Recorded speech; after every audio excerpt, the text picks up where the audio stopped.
a kilometre from the surface, beyond the reach of the sun.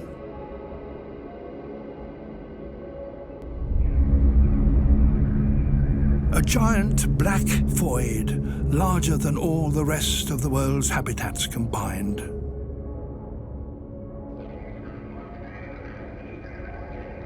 There's life here, but not as we know it.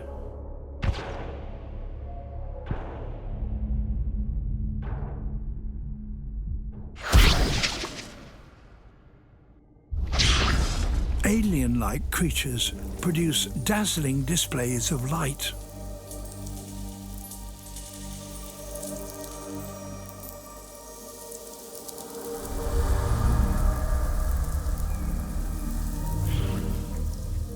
Nearly all animals need to attract mates and repel predators.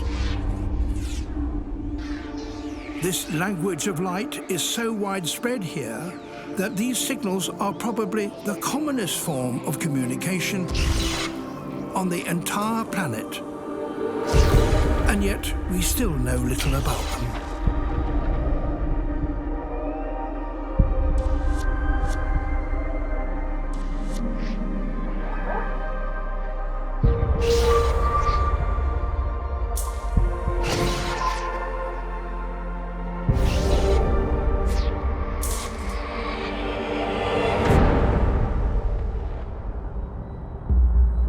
Hunters illuminate themselves and, by doing so, attract inquisitive prey.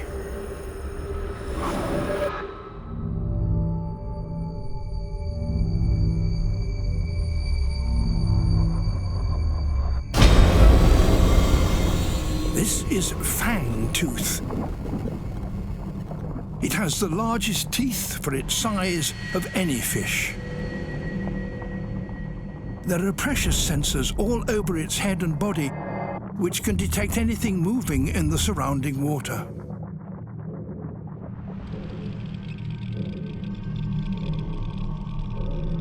It's the Midnight Zone's most voracious fish. But prey use light as a distraction.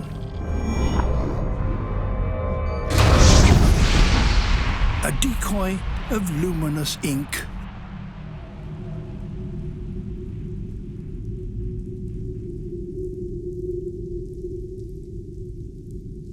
Down here, in this blackness, creatures live beyond the normal rules of time.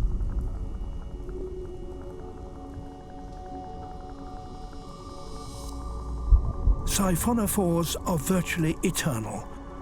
They repeatedly clone themselves. Some eventually growing longer than a blue whale.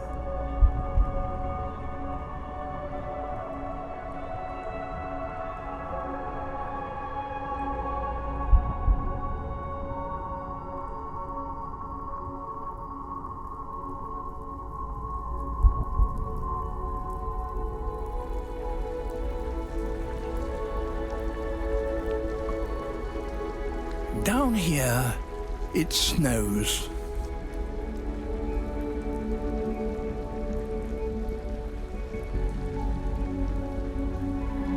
Continuous clouds of organic debris drift slowly down from above.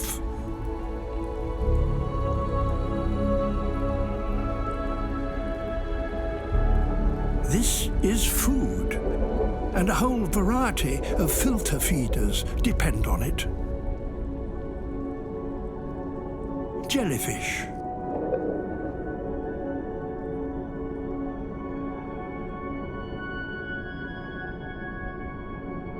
And delicate sea cucumbers.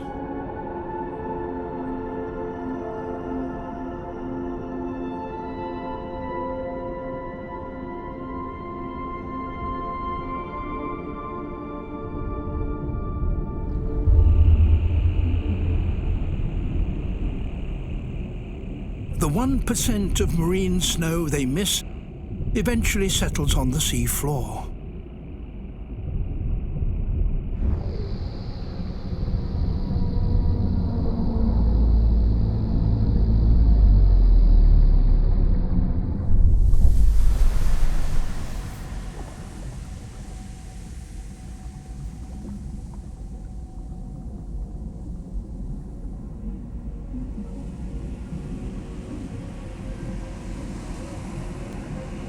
Over millions of years, it forms a layer of mud up to a kilometre thick. It's an empty plain that covers half the surface of our planet.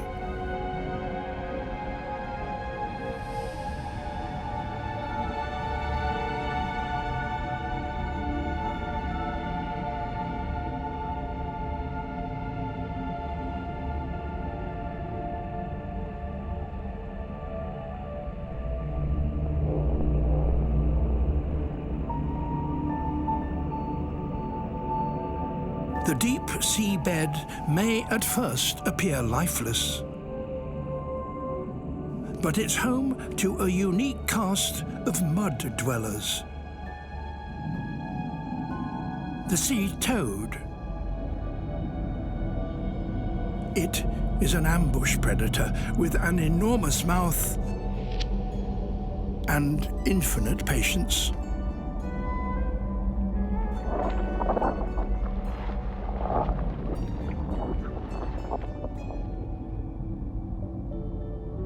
This fish has been living for so long here that its fins have changed into something more useful.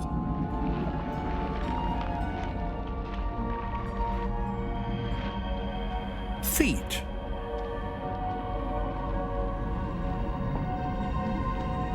They help it shuffle about on the seafloor.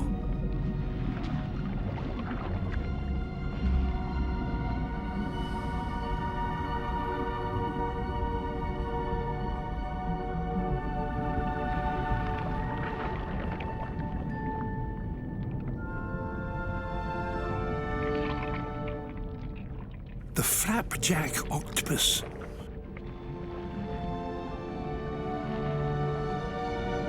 It hovers just above the surface of the mud as it delicately sifts through it, searching for worms. But it can jet away at the first sign of danger.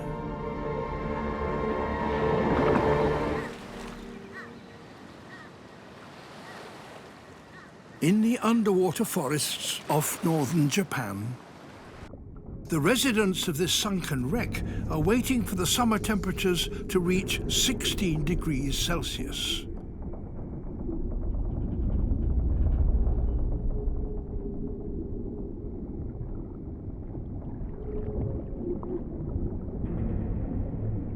That, for some, is the time for mating.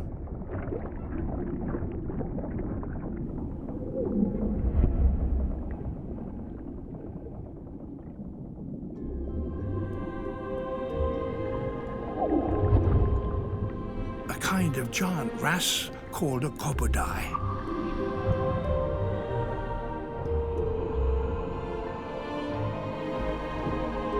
This is a male.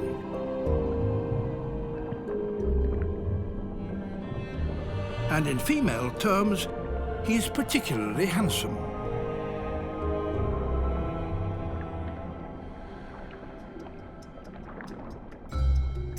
He's a metre long and weighs 15 kilos. Much larger than the diminutive female. And he is ready to breed. He attempts to mate with her, and with any of the other dozen or so females that live in his territory, whenever he gets the chance.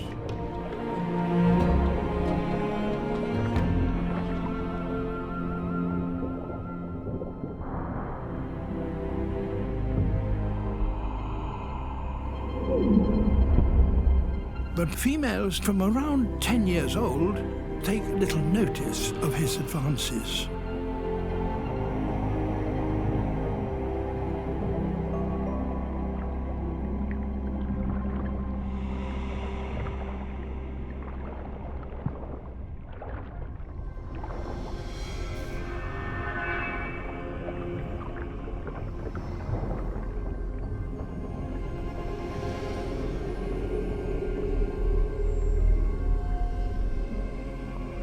This is because when any large female reaches a critical body size, she can begin a dramatic transformation.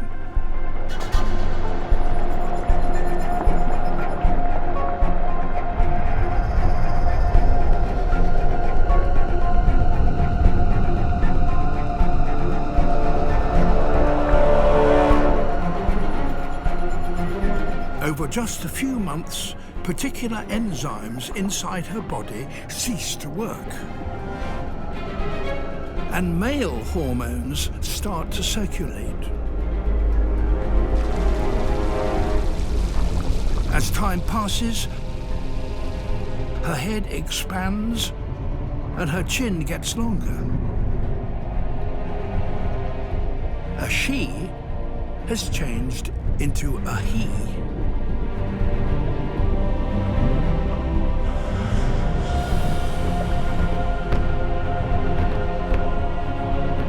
With this comes a change in temperament.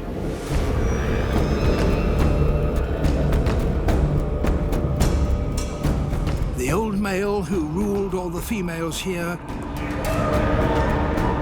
is challenged to a face-off.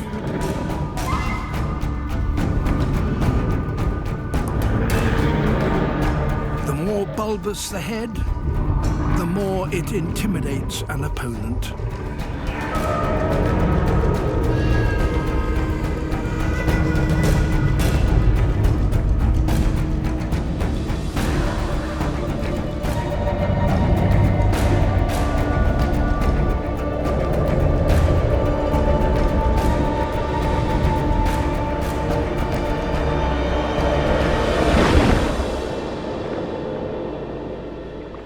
The territory has a new ruler.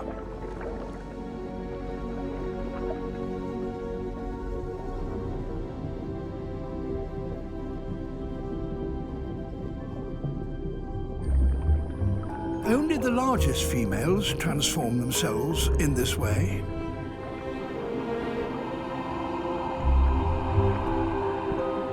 But the change enables them to have more mates, so they will have many more offspring carrying their genes.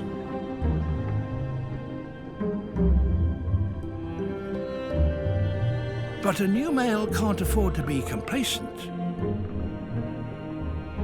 Inside the body of every Cooperative female, there is a new male in waiting.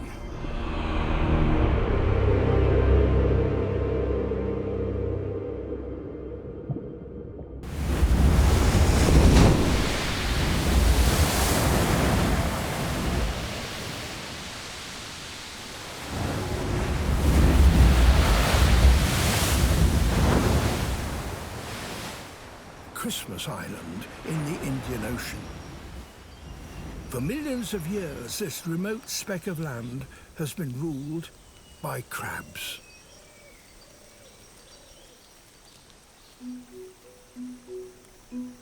Their ancestors came from the sea, but most have now adopted a land-based existence.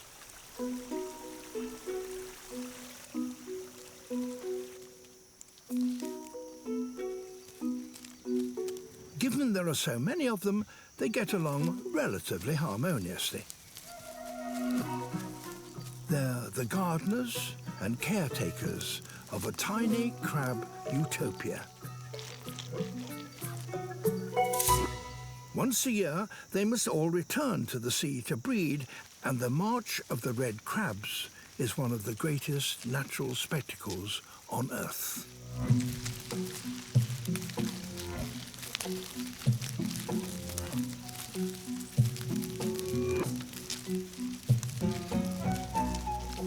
There are 50 million of them.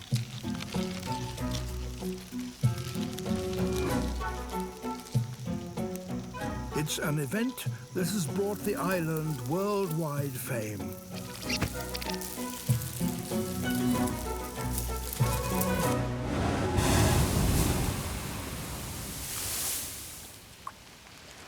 But in recent years, millions of red crabs haven't managed to reach the sea.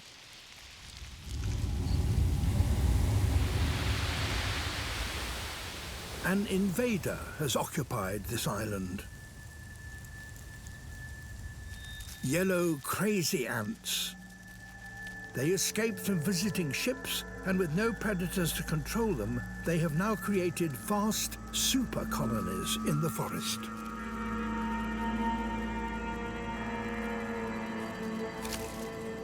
When migrating red crabs march into their territory, the ants attack, squirting acid into the crabs' eyes and mouths.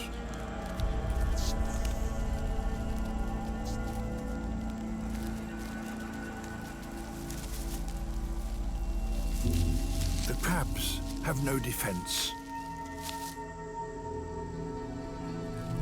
Blinded and confused, they're doomed.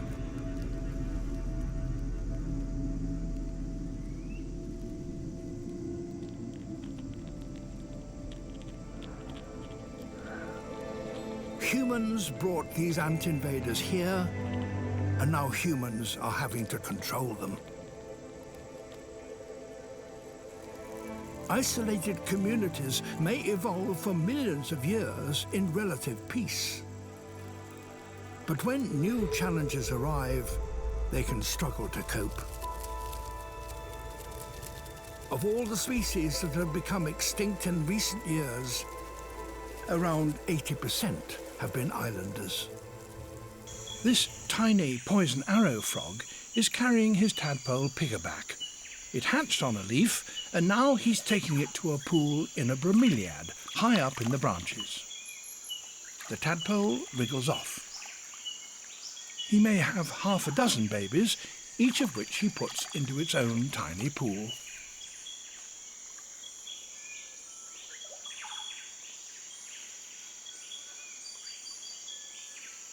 He makes regular tours of all his nurseries, checking on his tadpole's welfare.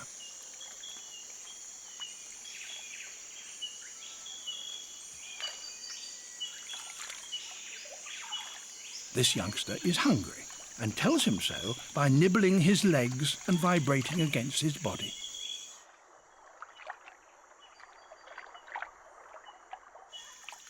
But the male can't feed the tadpole himself. He needs help.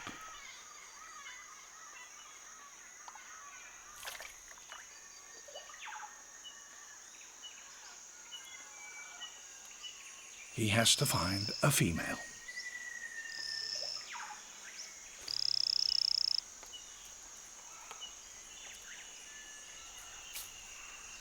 There she is.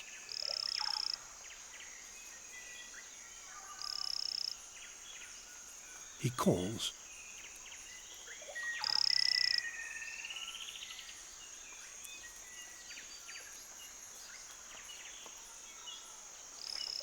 And she follows.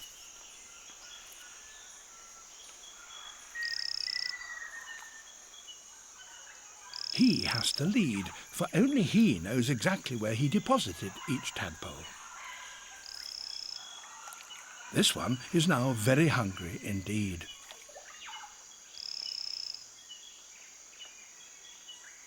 He calls to the female encouragingly.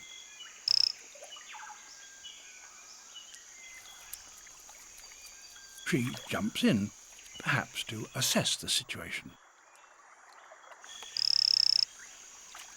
Out she comes without having done what's required, so he keeps calling.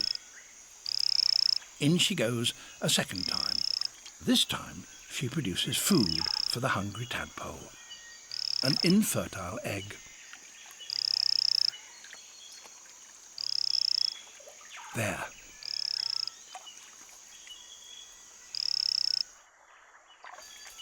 Out she comes, and mother and father embrace.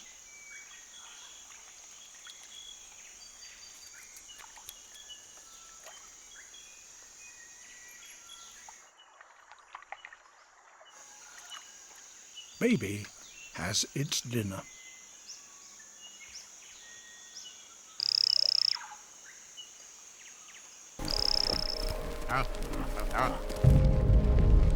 They're setting off on the greatest overland trek made by any animal.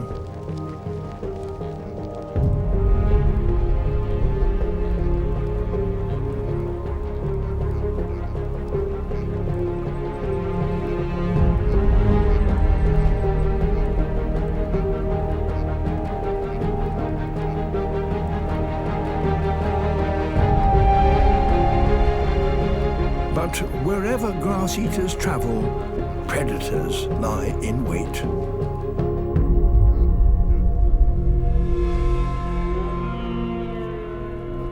Here they are, Arctic wolves.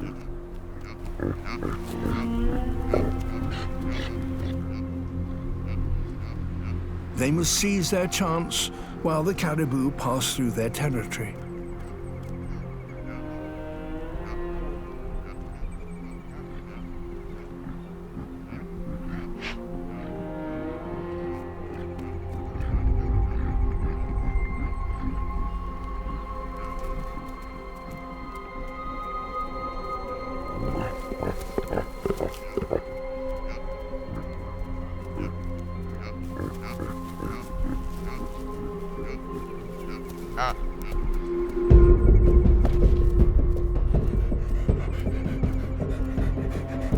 The wolf runs at the herd, trying to flash out the weak or the slow.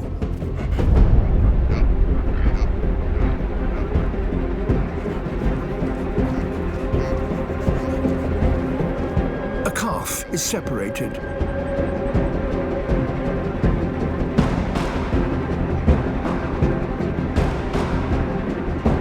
At full tilt, 60 kilometers an hour, the wolf is just faster.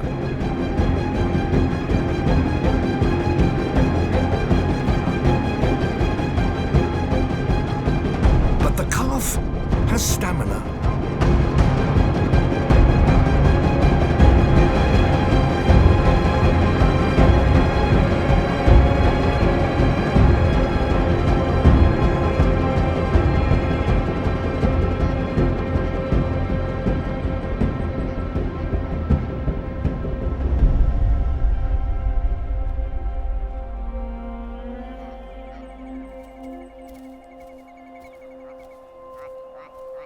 Only a few weeks old, and this calf's will to survive is remarkable.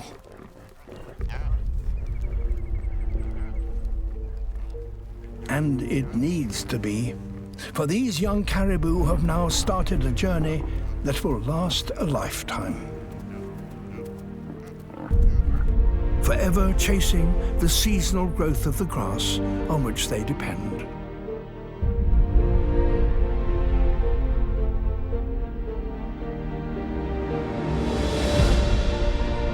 Like all grassland creatures, they are at the mercy of these unpredictable but ultimately bountiful lands.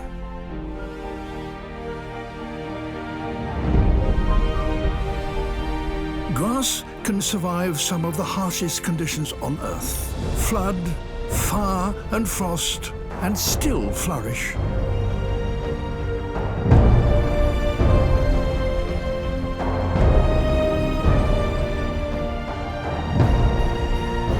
So it is that grasslands provide a stage for the greatest gatherings of wildlife on planet Earth.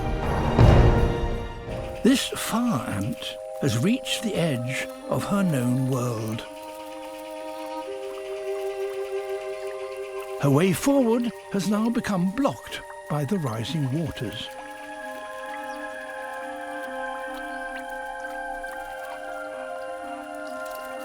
She's one of many, and in a few minutes their underground home will be submerged.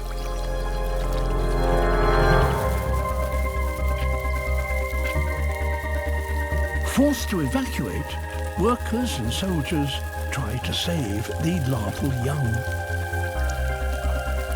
As their nest floods, the colony seems to be doomed.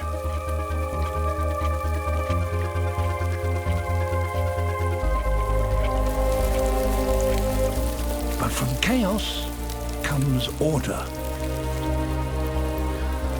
The fire ants band together, each locking legs with its neighbours. They're building a living raft. Each ant is covered in fine hairs that trap air against its body. As the raft forms, this air creates a cushion for them all to float on. This is the power of the colony. By working together, they've become unsinkable. And no one gets left behind.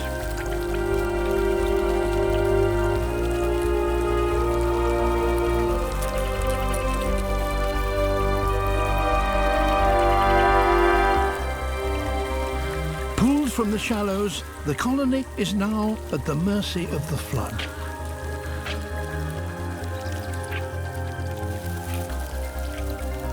Holding tight to the larvae and keeping their queen hidden at the centre of the raft, the colony drifts into deeper water.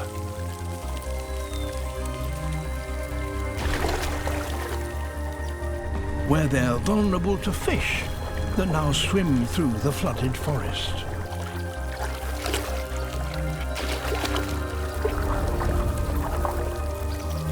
Those that lose their grip must get back to the safety of the raft. Now a few females appear.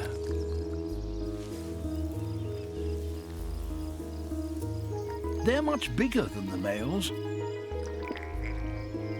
and warming will take them longer. She releases a scent, a pheromone, that attracts the males. They outnumber her 100 to 1. To speed her own return to activity, she will absorb heat from them.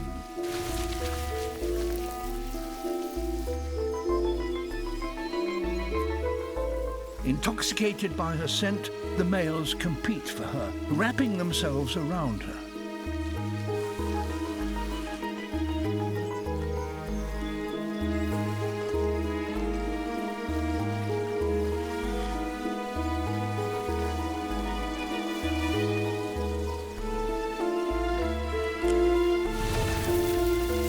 She now has hundreds of males on top of her, making mating near impossible.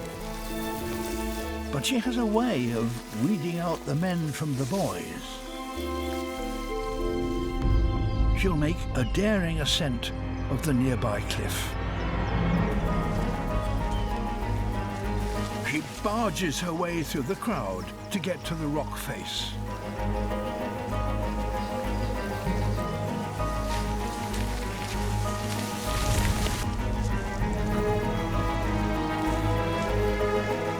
As she climbs, only the strongest, fittest males can keep up with her.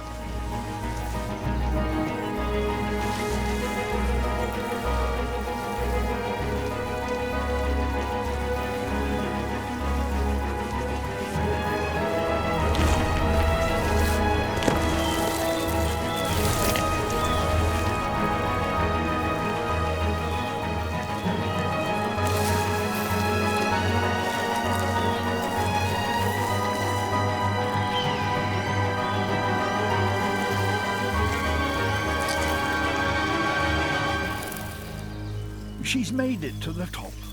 Only a few of her suitors have managed to rise to the occasion, and she may reward them all. The rare and wonderful golden frog.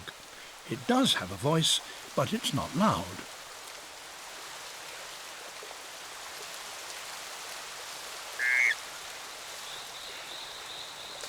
Individual males set up their territories beside the river and then wait for females to turn up. And since good positions for the territory are not common, they may have to hold them against intruders. And here one comes. Just in case his call is inaudible, he makes his message clear with a wave.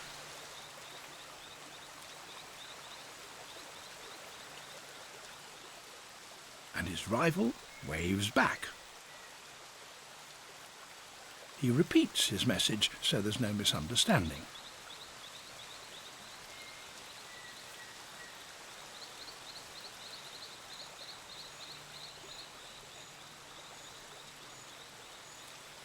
But rival is not deterred. Well, that makes things perfectly clear. Another arrives. Perhaps, at last, this is a female.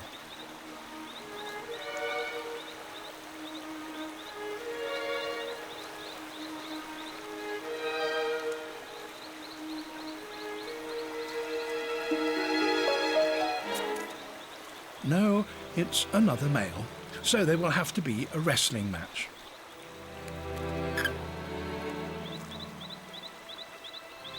That should teach him. And his rival signals submission by keeping his head down.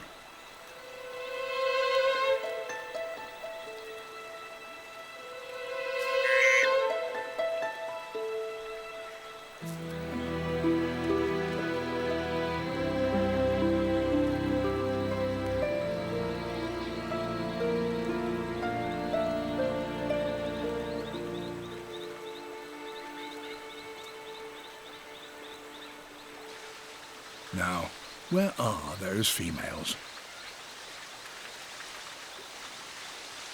And here she is. She is pure, unblemished gold, and much bigger than he is.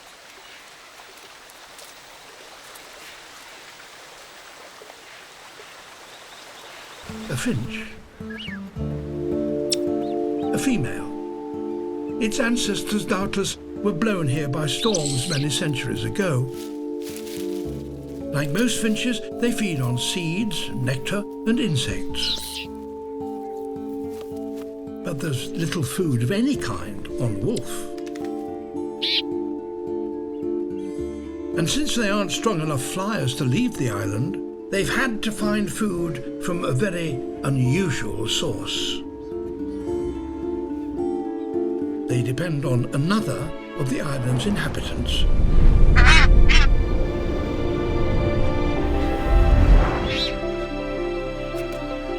Nazca boobies.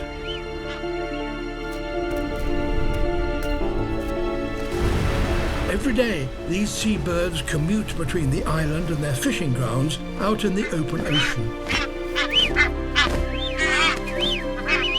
Each time a pair meet, they renew their bond and then catch up with the neighbours.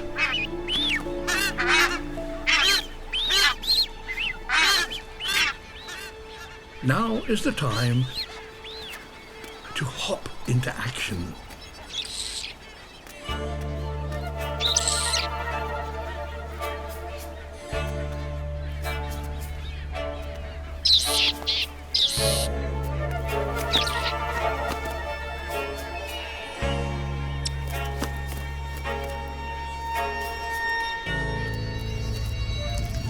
Blood. They are vampire finches. These little birds have become one of the world's newest species.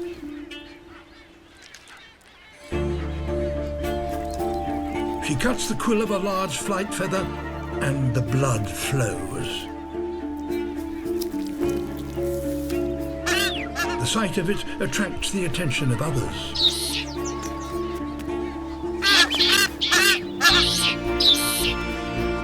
Blood is very nutritious, worth fighting for.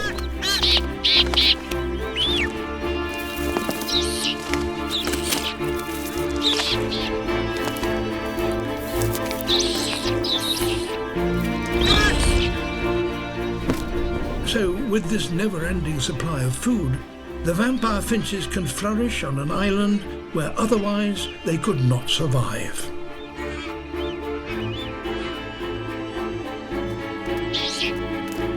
Why the boobies don't object, nobody knows.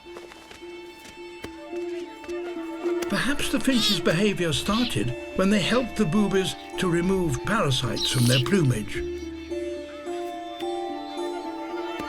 Maybe the boobies think that the little vampires are still providing a service. Who can tell?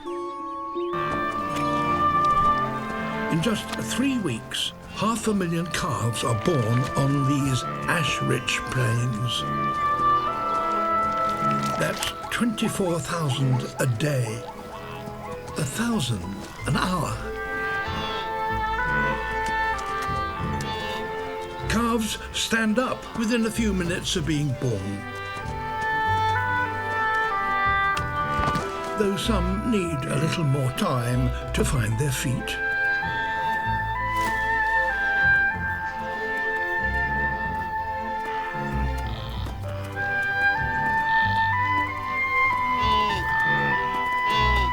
But a mother won't let her calf suckle until it's mastered a few physical skills. Walking, trotting, and running.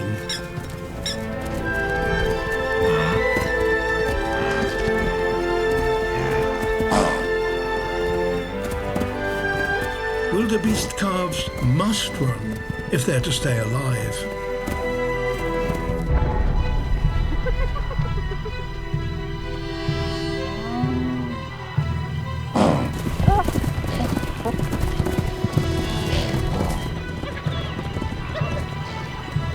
For these plains also support the greatest assembly of hunters on the planet. Each species has its own special hunting technique, but all have the same aim: to make the most of this brief superabundance of life.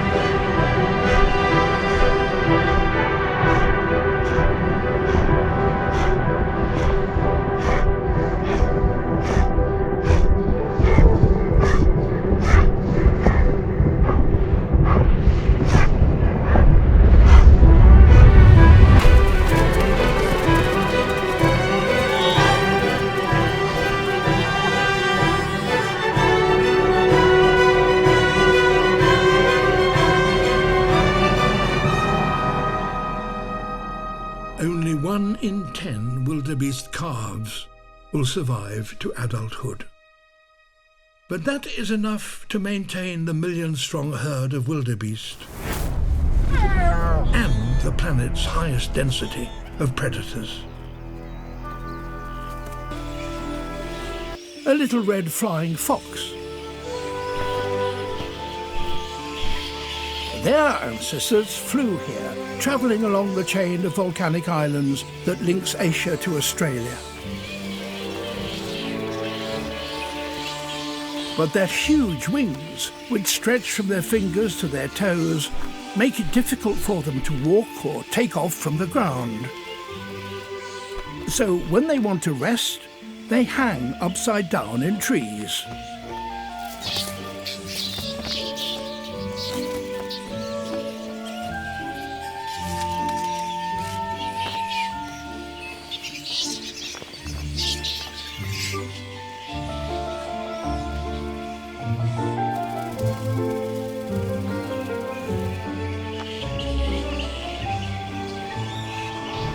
But the bats have to drink every day. And they do so on the wing.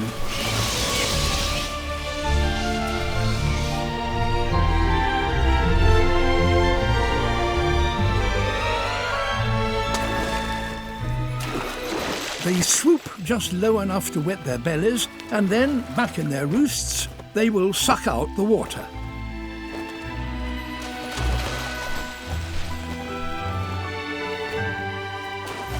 Each evening, 10,000 of them come here.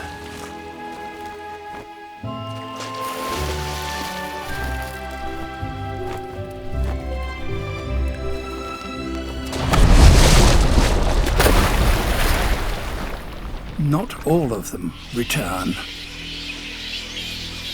Every 2 meters of river, there is a crocodile. They were here long before the bats. Survivors from Australia's prehistoric past.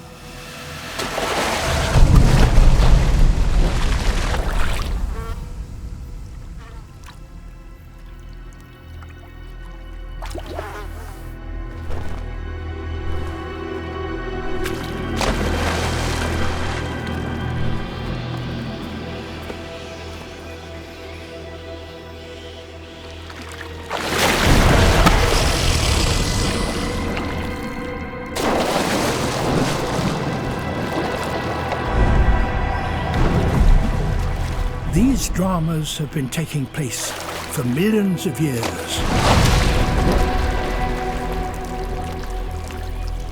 Aerial agility versus patience and deadly speed.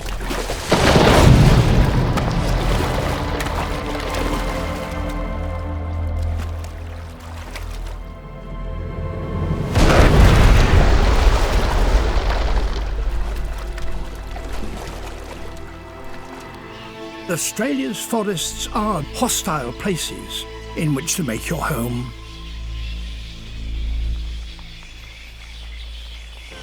St Andrew's Beach is one of the most crowded on the planet, and so holding a territory here is a constant battle.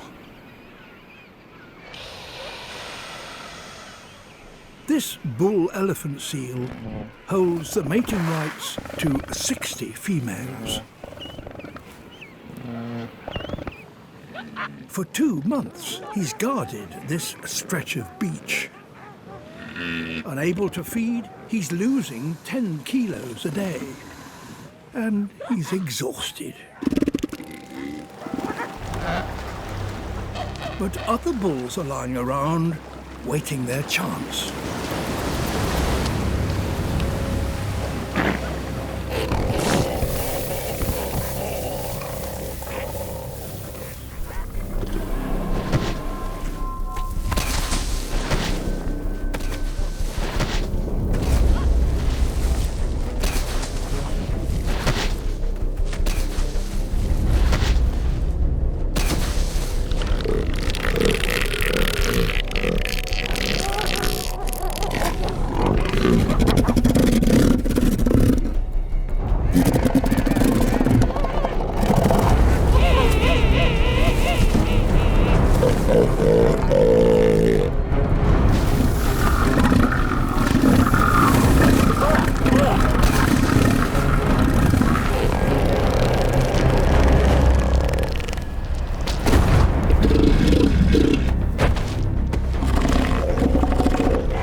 Blubber, 15 centimeters thick, is protection against the cold, but not from the impact of a 4-ton opponent.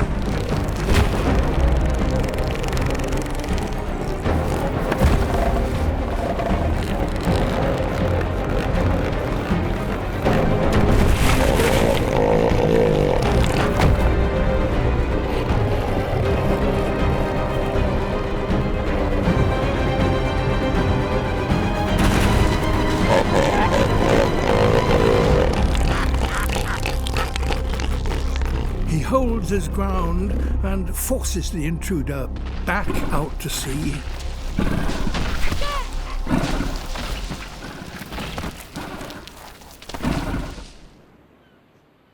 Life in the Antarctic is harsh indeed. But all these creatures come here because the Southern Ocean is one of the richest on Earth. 3 weeks ago, these mile-wide sandbars didn't exist. In another 3 months, they'll be back underwater. But now they provide a crucial opportunity for giant river turtles. They've been coming here at precisely this time of year for generations.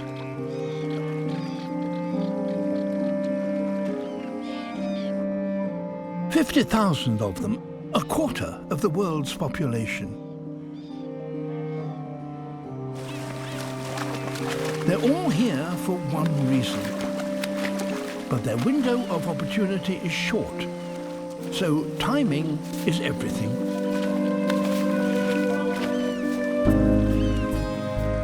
Scaling the 3-meter-high banks will take this female higher and drier than she's been for months. She's come here to lay her eggs. But others have beaten her to it.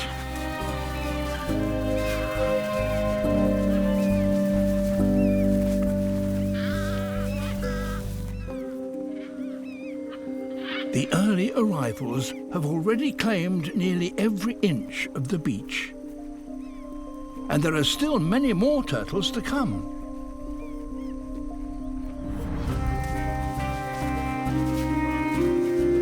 Wherever she turns, the space is taken.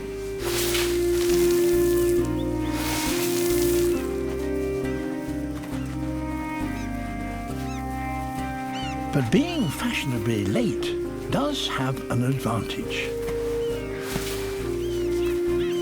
Had she arrived earlier, her eggs might have been dug up by those searching for somewhere to lay.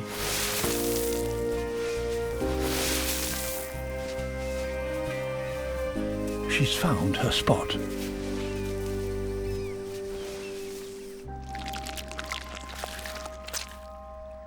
Settling down, she lays nearly 100 eggs.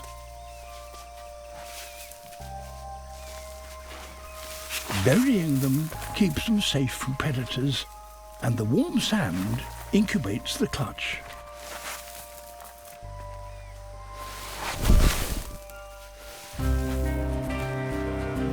They must hatch before the river rises again and floods the sandbar. Any turtles that lay after her may have left it too late.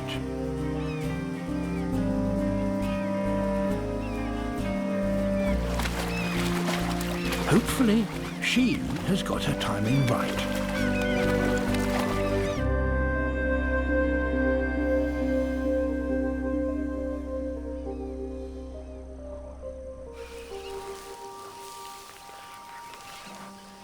Two months on, and the hatchlings emerge into the world.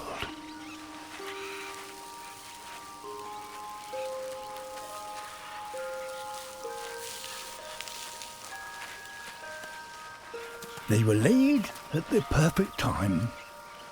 Hundreds scramble for the river just as the water starts to rise. Those still to hatch aren't so lucky. A baby North American painted turtle. It and the rest of its clutch have only just hatched. But it's late in the year, and the chill of winter has already begun.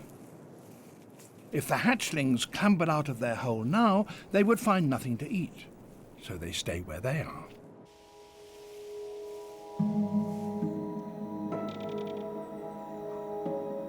The temperature will fall to -10 degrees. Ice crystals grow around the babies and even inside their bodies, but their tissues are protected by a kind of antifreeze. This would kill any mammal or bird. They remain in this deep freeze for up to 6 months.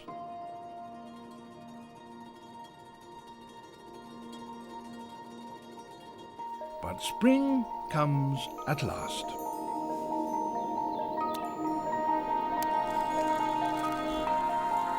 The ice melts around them and eventually within them.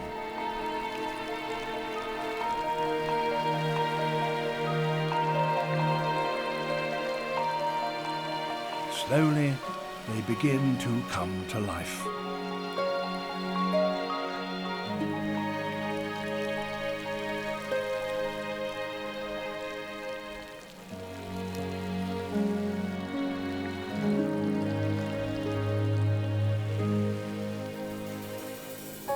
It takes quite a time for them to become fully functional, but eventually they're ready to face the outside world.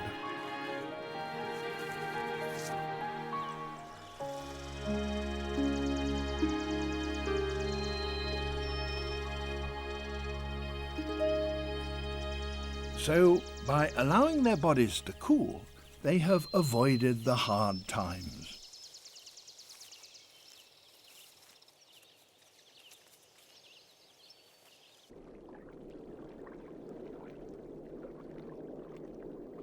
With the arrival of spring, their parents are now preparing to breed again.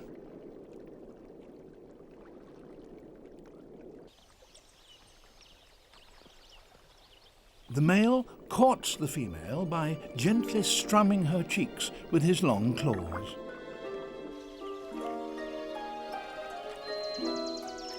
And she responds.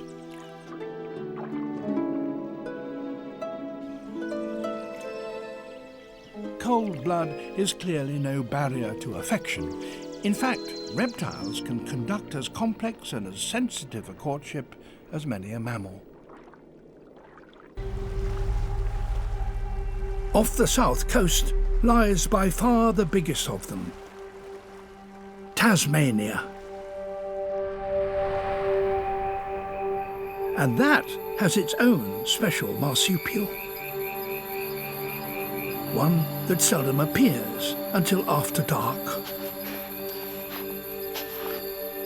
The Tasmanian devil.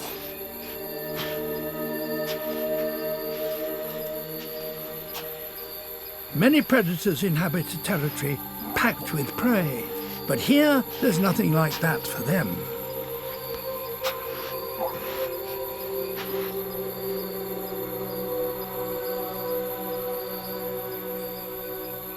Each may travel for miles, night after night, prepared to eat anything it can find, dead or alive.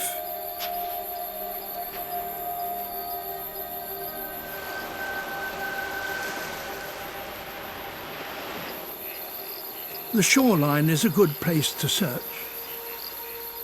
There might be some small creatures to catch here, or maybe something that the tide has brought in.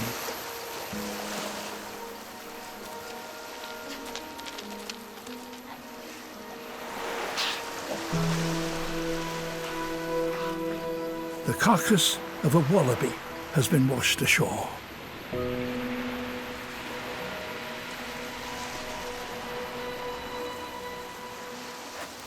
Tasmanian devils can eat 40% of their body weight in one session, and they have hugely powerful jaws. They tackle everything, even bones.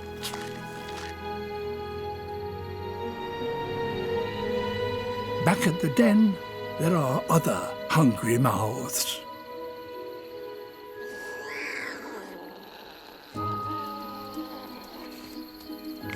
Her two youngsters are 6 months old.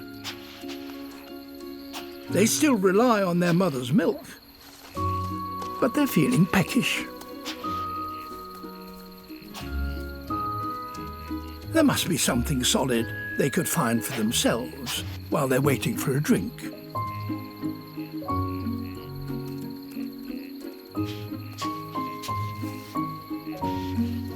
Is this food?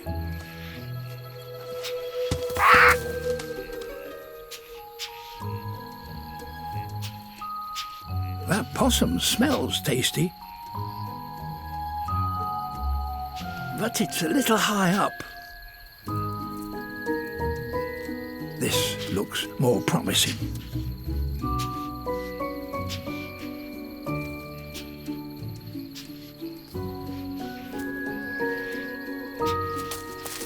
At last, a giant stick.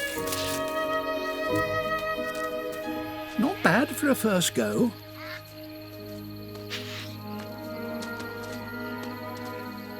Their mother will protect and feed these youngsters for another 3 months.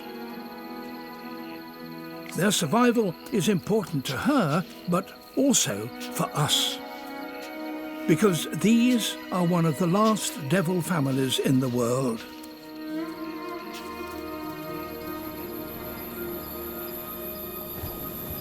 Tasmanian devils are now endangered. Found in only a few places, such as this remote islet off the coast of Tasmania.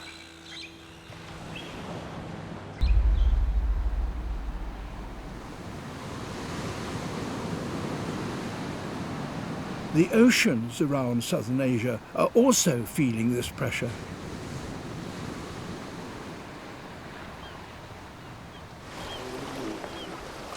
These seas feed billions of people around the world. For many fishermen here, their catch is their only source of livelihood.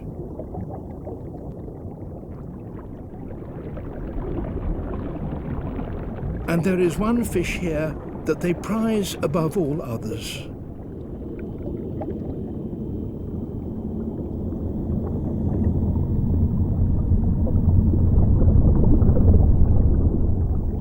The whale shark.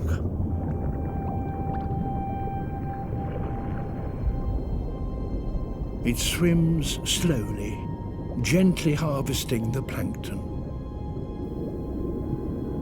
It's almost 20 meters long, the largest fish in the world.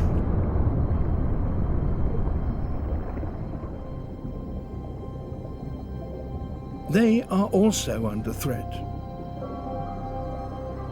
Like many shark species in Asia, populations have declined by more than half in recent years.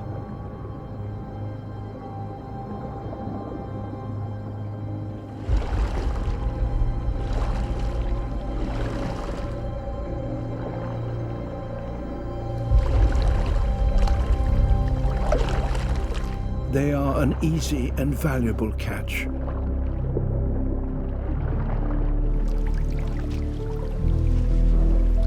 But here, there is a respect for the seas and their inhabitants.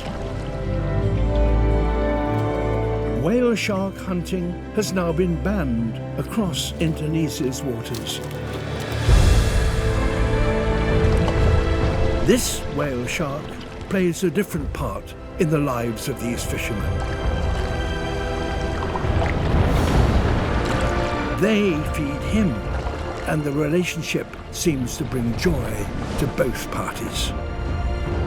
And with this new protection has come something truly remarkable.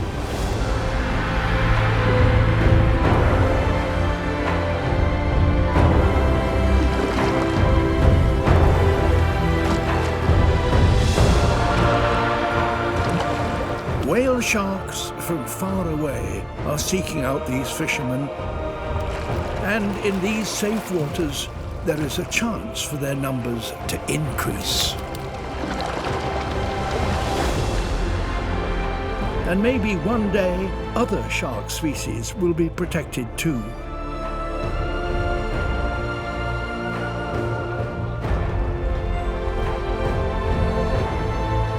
The people here have made a simple but extraordinary choice. Fishing in a way that is sustainable for themselves and the animals.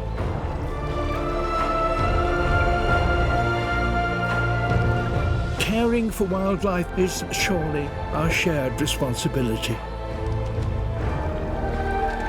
Across this vast continent and across the world, it is decisions like these that are key to protecting the planet's most precious diversity.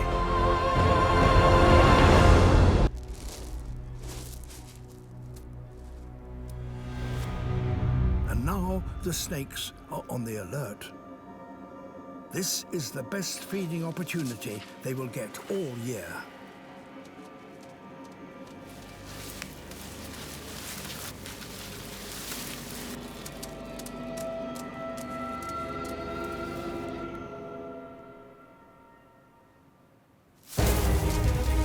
On flat ground, a baby iguana can outrun a racer snake. But others are waiting in ambush.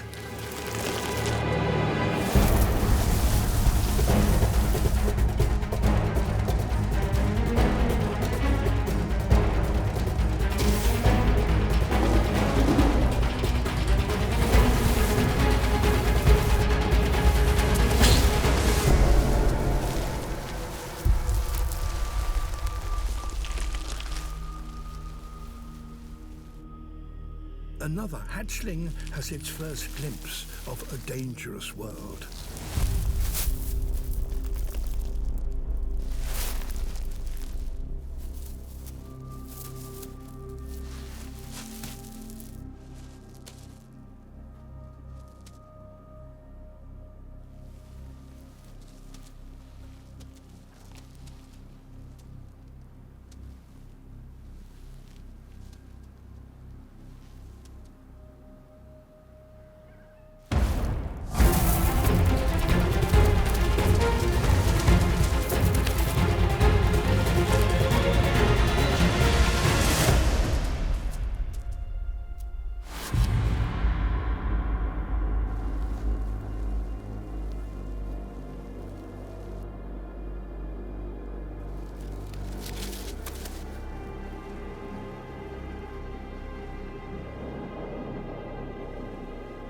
A snake's eyes aren't very good, but they can detect movement. So if the hatchling keeps its nerve, it may just avoid detection.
A near miraculous escape.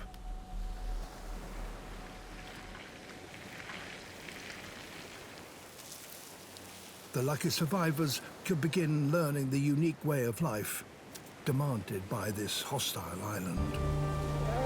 Wolves. These in northern Canada are the largest and most powerful in the world, and they're setting out to hunt. The pack is 25 strong, a sign that the prey they're seeking is formidable.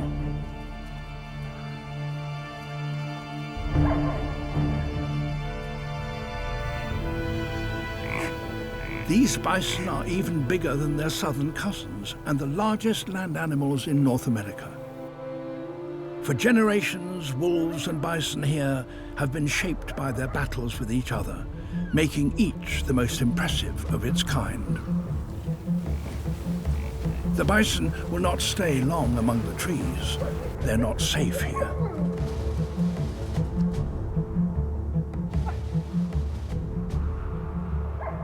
The wolves are closing in, but their chance of ambushing the bison in the woods has passed. Their prey are now in the open and grouped together for safety. The wolves will need to work as a team if they're to make a kill. They circle the herd, trying to unsettle it and split it up. But the bison are armed and dangerous. They will be safe as long as they stick together.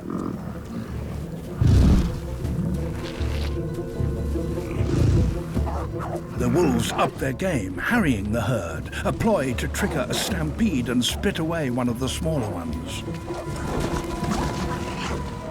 The bison form a defensive circle around their young, horns pointing outwards.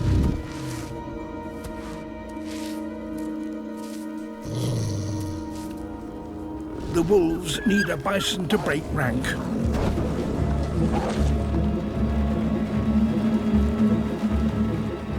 But the tables are turning, and now the wolves have to retreat. The pack focus their attention on the rear of the herd, and the bison begin to panic.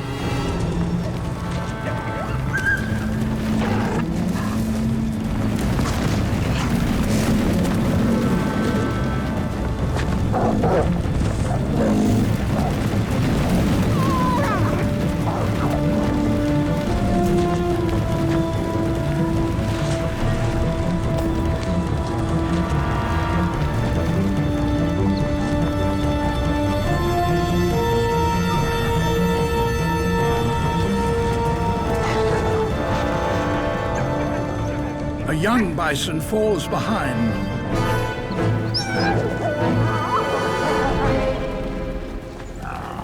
Even this yearling dwarfs the wolves.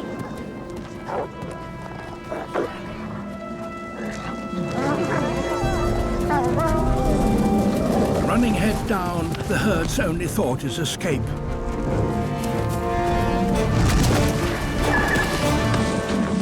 A stroke of luck for the wolves.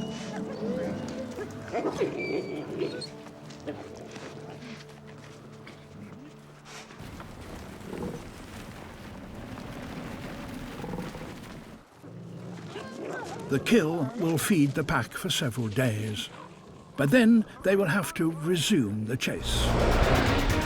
Their cover blown, escape seems impossible.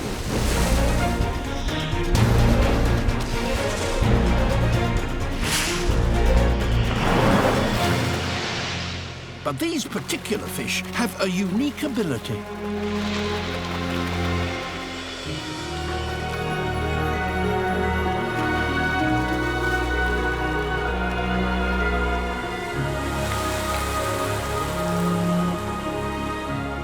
They're flying fish.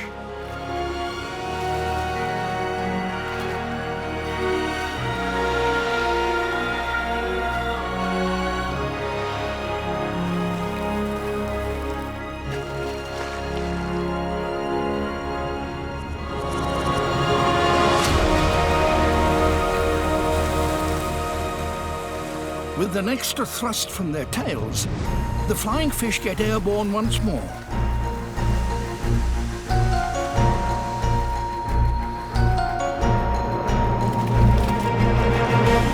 With a good wind, they can glide for hundreds of meters.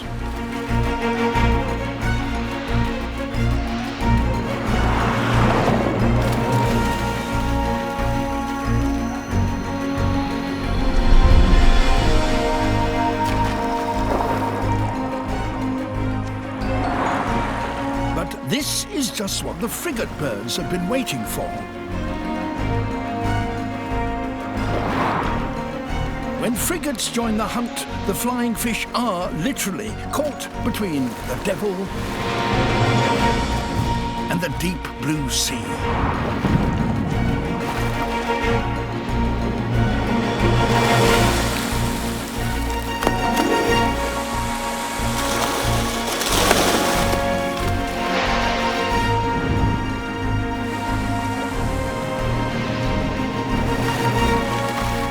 If the flying fish get too much lift, they become easy prey for the frigates.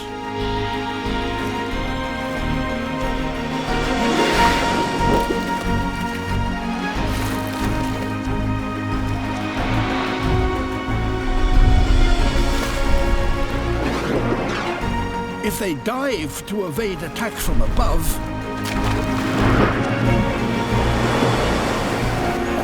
they could fall into the mouths of the Dorado.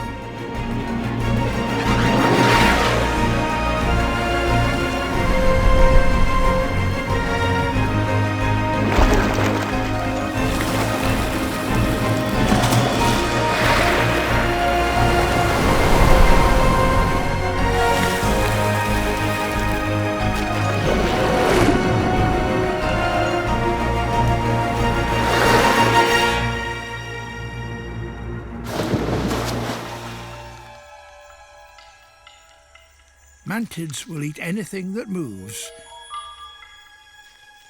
including other mantids.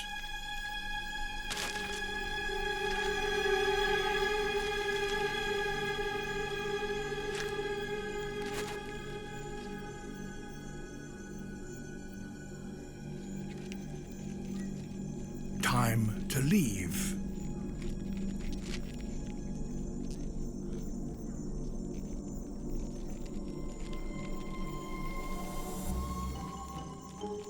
This tiny insect is now open to attack from predators lurking in the undergrowth.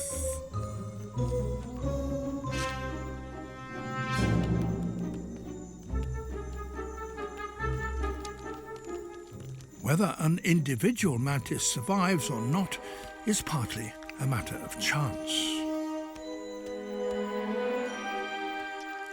Whether it's spotted by a predator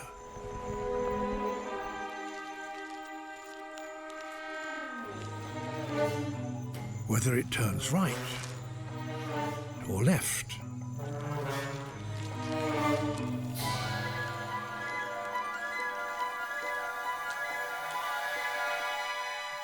So far, its luck has held. But this hungry jumping spider is still in pursuit.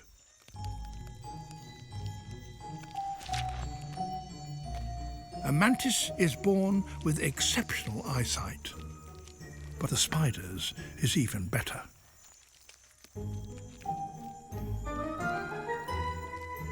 Although this young mantis can't yet fly, its long forelegs, evolved to catch prey, give it reach.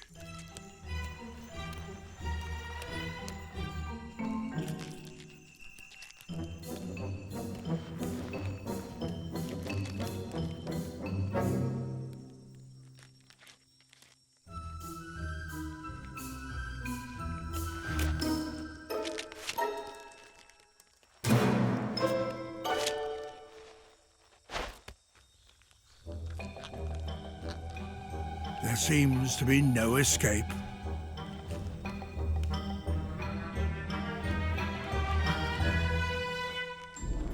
But this mantis has a surprising line in self-defense. Kung Fu, praying mantis style.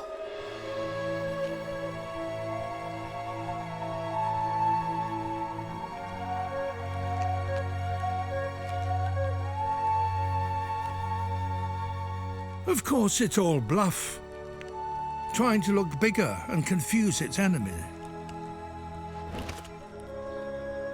But it's got away with it.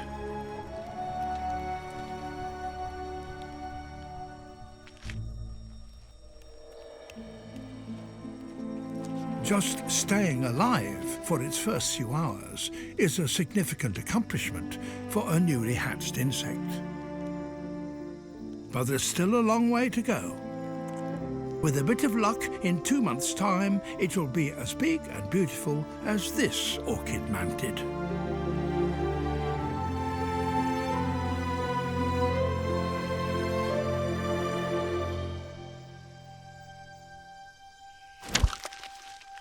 Or maybe not. After all, mantids are cannibals. However, there are plenty more where that one came from. At this time of year, polar bears on average succeed only once in 20 hunts.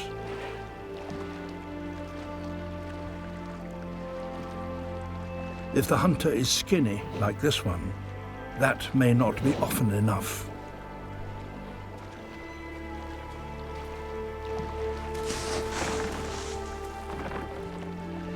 All she can do is keep trying.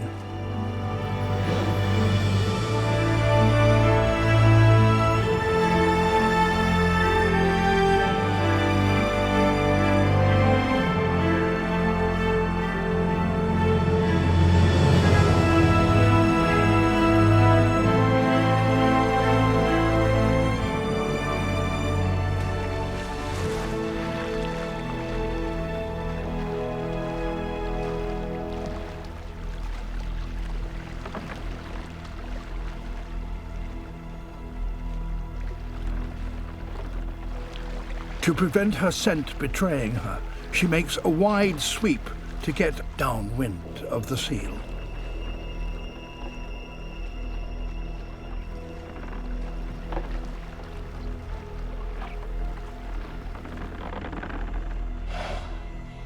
Getting close.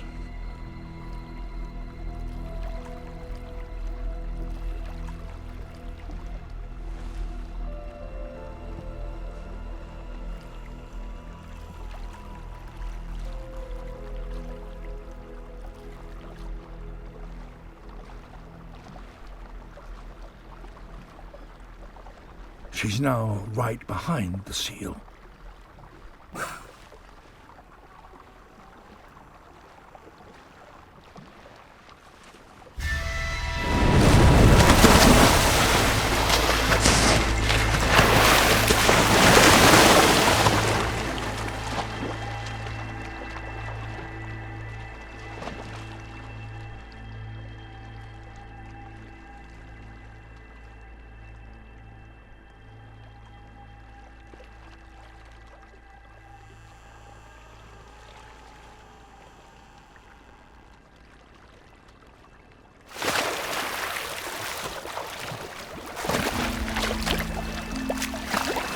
Incredibly, she caught the seal underwater.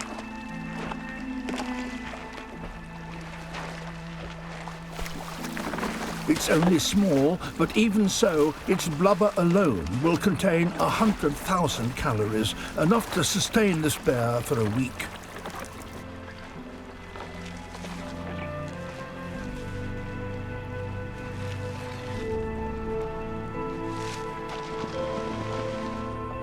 And in that time, she might even catch another.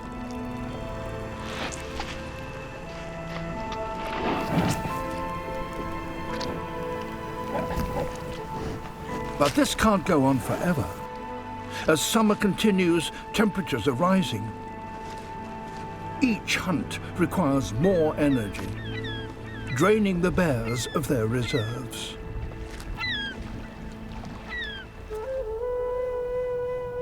Kenya, famous for its big cats, the supreme hunters.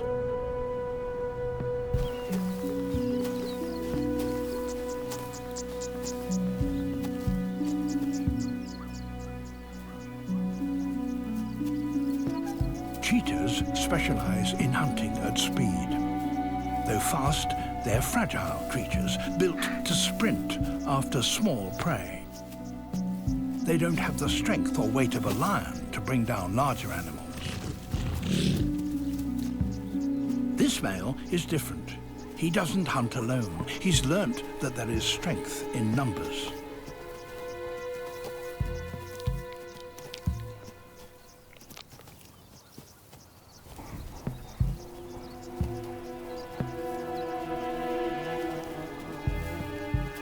But here, there are not just two, but 3 cheetahs.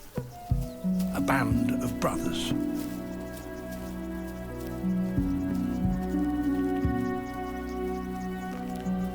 They have changed their tactics, and by doing so, have taken their prey by surprise. They have learnt that, working together, they can bring down large prey. An ostrich, a bird that towers over a cheetah and is more than twice as heavy. It can't fly to escape danger, but it can lash out with a deadly kick. A female, unaware as yet of any danger.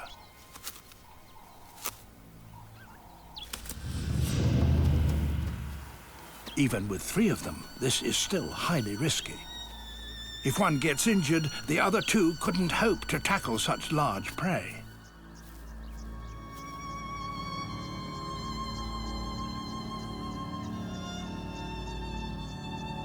On the other hand, if they get it right, the rewards are huge.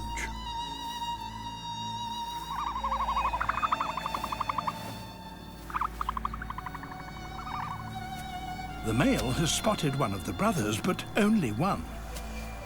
It's not too worried.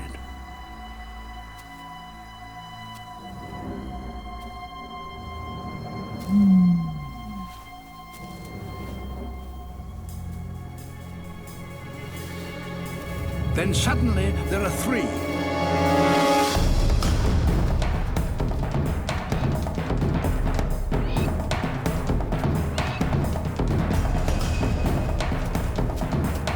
The female is slower to realize the danger, and the cheetahs switch targets.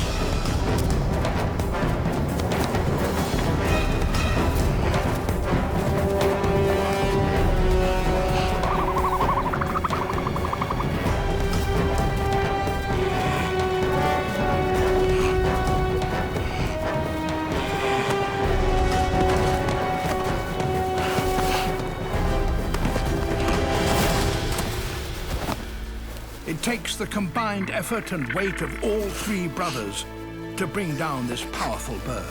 Even now, the ostrich could land a fatal kick.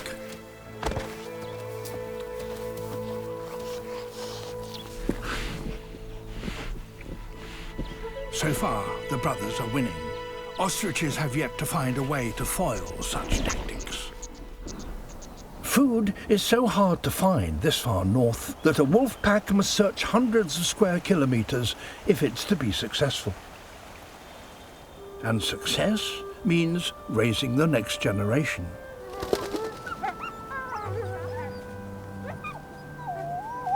To do that here, the wolves must work together. So the young are raised not only by their parents, but by their aunts and uncles as well.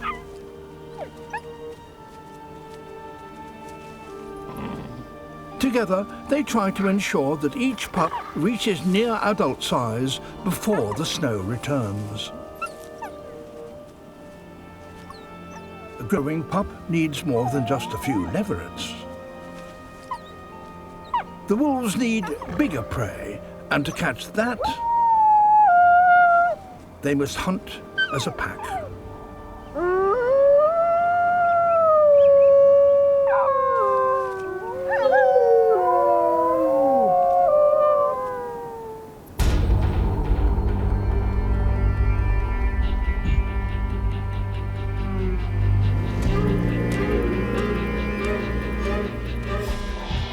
Adult hares may be easy to spot, but they're far from easy to catch. They run at 60 kilometers an hour.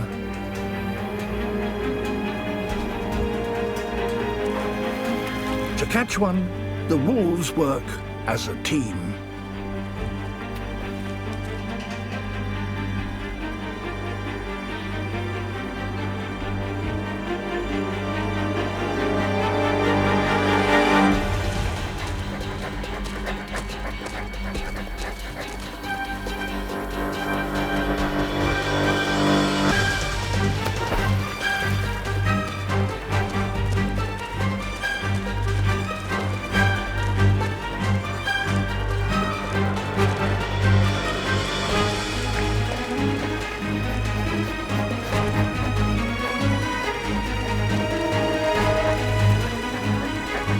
One of them gets close enough to bite the hare's tail. But a hare can change direction in an instant.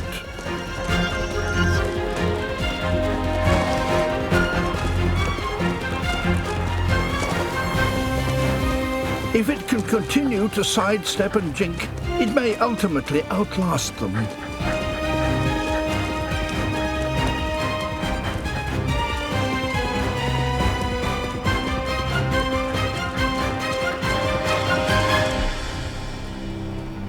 Finally, it gets away.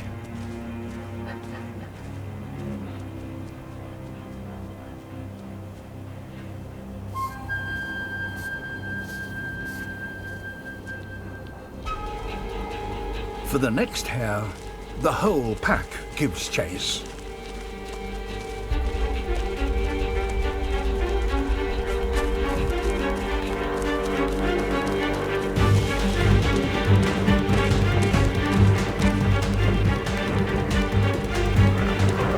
Now numbers count. The lead wolves keep up the pace. Others run on either side, so the hare can't change direction.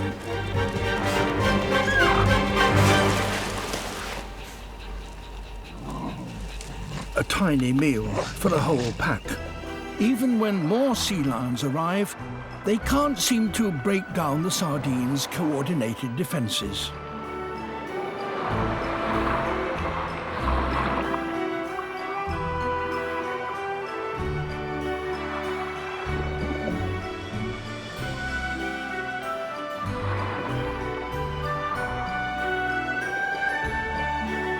With a shoal this big, the sea lions need to isolate a smaller, more manageable group of fish.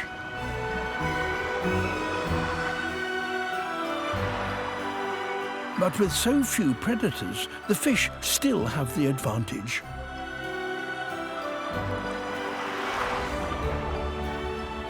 All the sea lions can do is keep the sardines at the surface and wait for others to join them.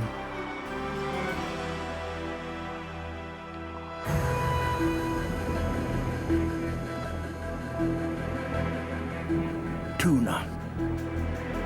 Their arrival changes everything.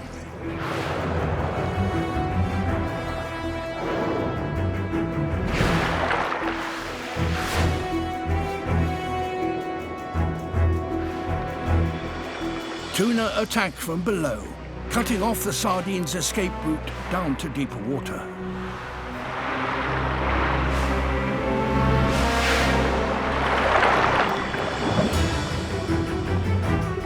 Next to appear shearwaters. Excellent flyers, but also surprisingly agile underwater. With so many predators attacking from all sides, the advantage starts to shift away from the sardines.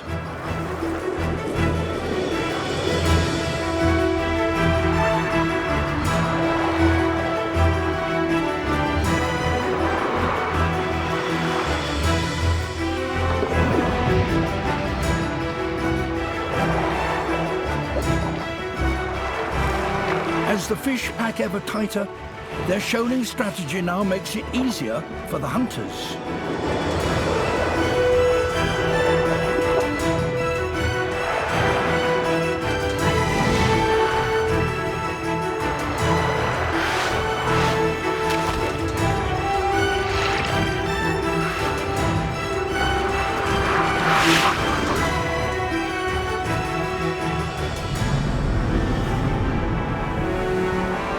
Sharks. They've scented blood in the water.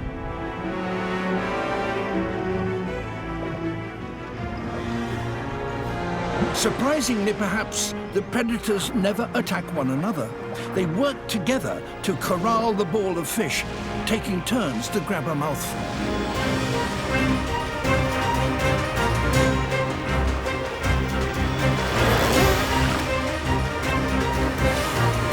Common dolphins. As the shoal gets ever smaller, each sardine scrambles desperately to hide in the middle.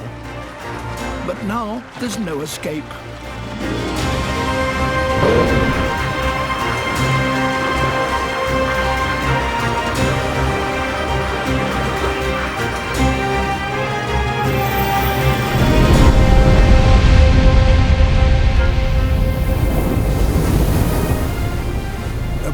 Whale finishes off the feast.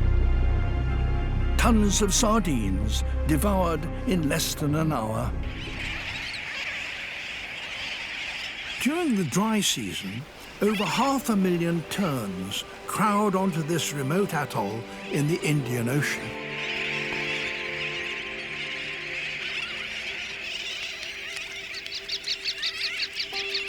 Their chicks are still in their dark juvenile plumage.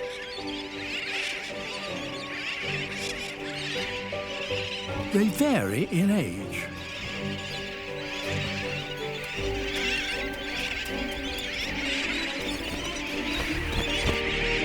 Whilst the more advanced chicks take to the air,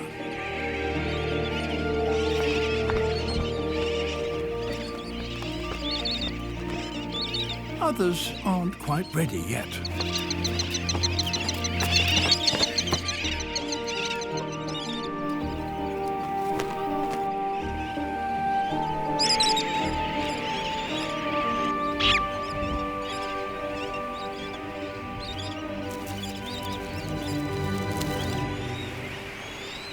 Those just starting to learn to fly use the shallow lagoon that occupies the center of the atoll as their training ground. It's difficult for some of them to stay aloft for long.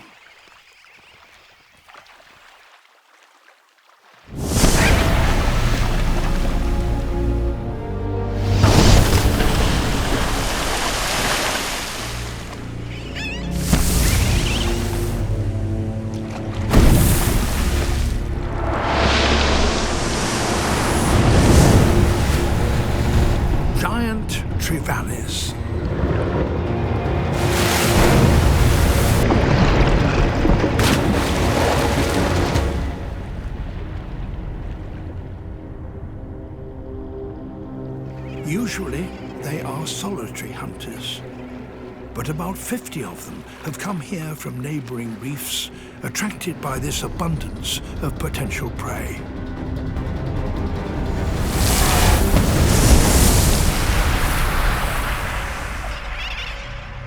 The fledglings stay out of the water if they can.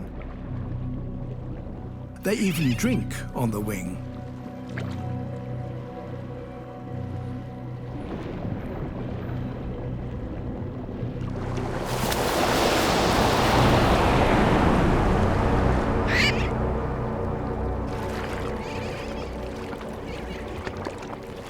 If the Trevally are to catch one now, they have to up their game.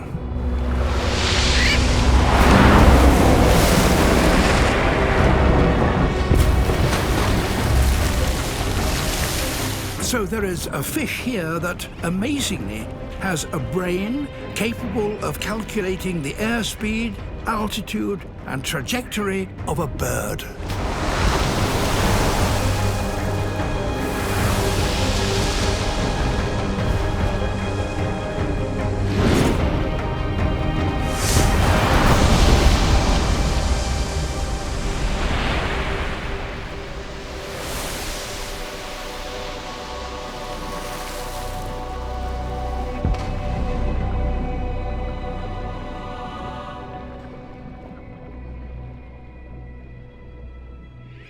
The time comes when every fledgling has to take to the air and collect food for itself.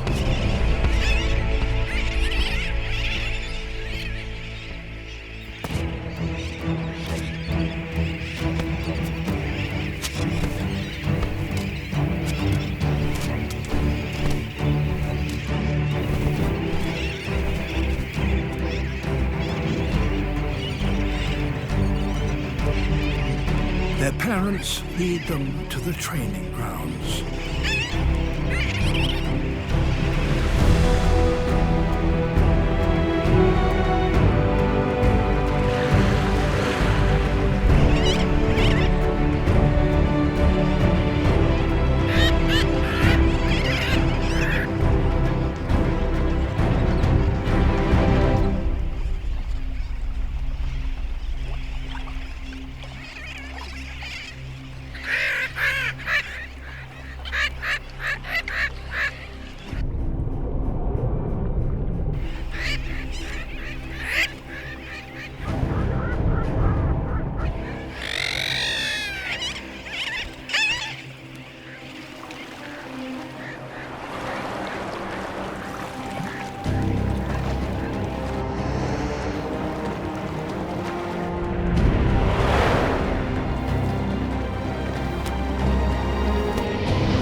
If they are to survive, they must learn quickly.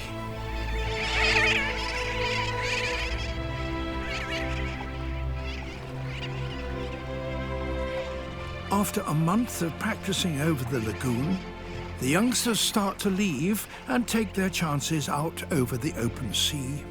But leopards are the most versatile of all the big cats, adept at finding cover in the most unpromising places.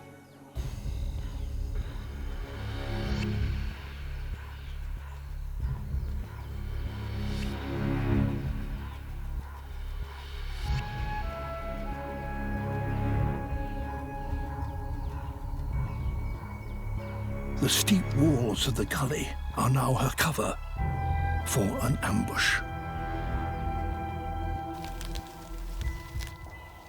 The male puku is close enough, but he's too big to tackle. She needs to slip past him without being seen.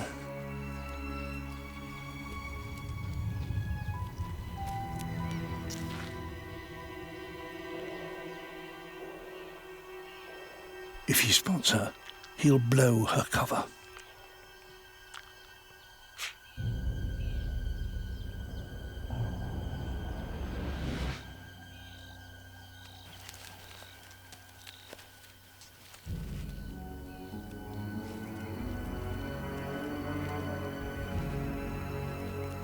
Slowly it does it.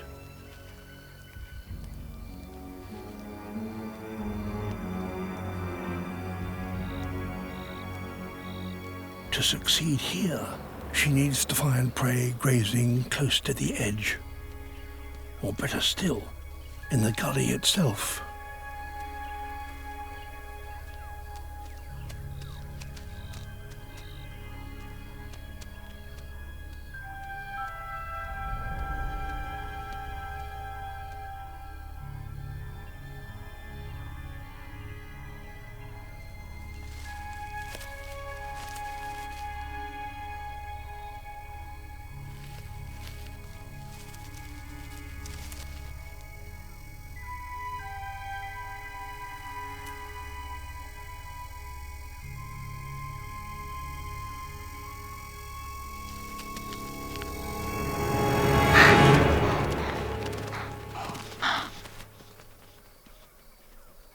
Frustration. Success would have staved off hunger for a week. But while there's prey around, there's hope. Peeking over the top is a risk, but it's the quickest way to find a new target.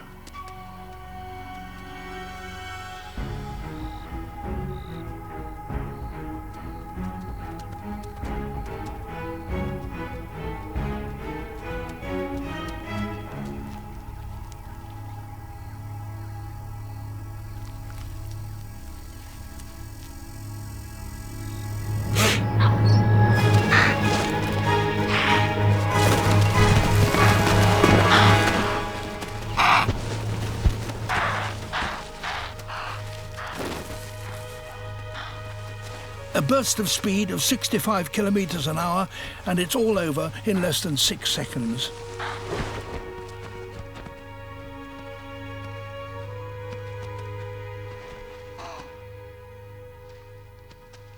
Except it isn't.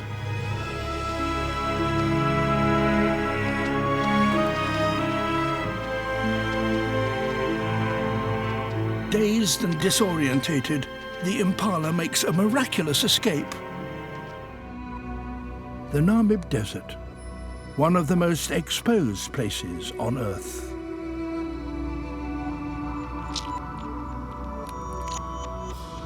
As the sun climbs high, everybody takes cover from the extreme heat. Everybody except the hot rod ant.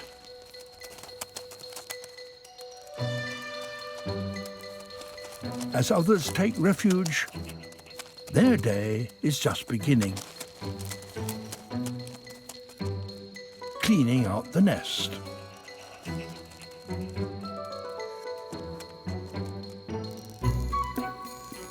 The sun can reach a scorching 70 centigrade. The ants' long legs raise their bodies above the surface, where it's 10 degrees cooler. But if they stand still, they will fry. They must keep moving or risk the same fate as their quarry, the creatures that have collapsed from heat stroke. Too deeply buried, but a good place to cool off. Foraging decisions must be fast. Too big? Perfect. Back to the nest before they also die.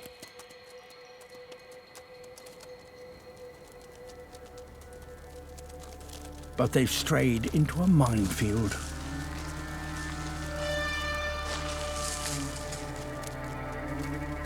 Each of these strange, cone-shaped pits is a death trap.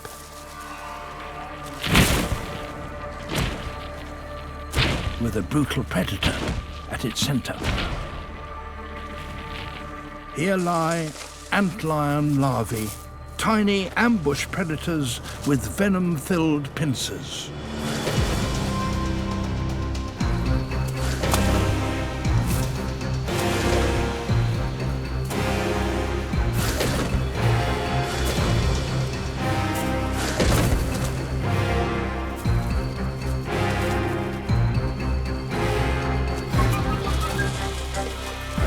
Some ants manage to escape, but the antlion has other tricks.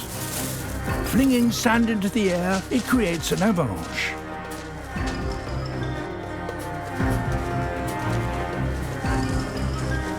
In this cone of death, the walls are so angled that the sand slips beneath the ant's feet. As boulders rain from the sky, escape seems almost impossible.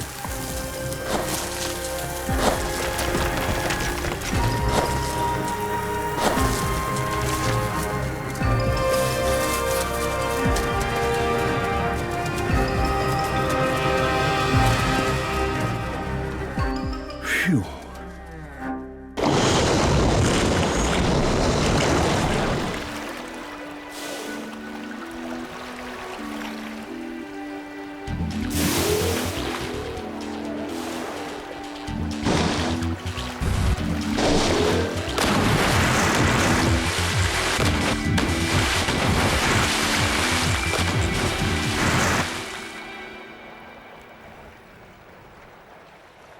Not much remains of the porpoise after the whales are through with it.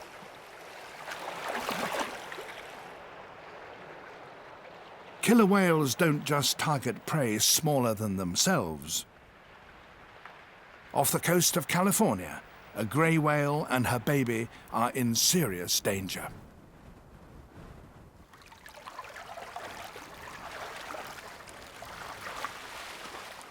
Once again, computer images give the underwater view of an extraordinary hunt. The grey whale calf is just a few weeks old. It's following its mother north towards the summer feeding grounds in Alaska. They've reached Monterey Bay, where a deep trench cuts in from the sea. As they move beyond the trench wall, the grey whales lose their cover. Out in the bay, the killer whales are listening for that telltale sound, the breathing of a great whale.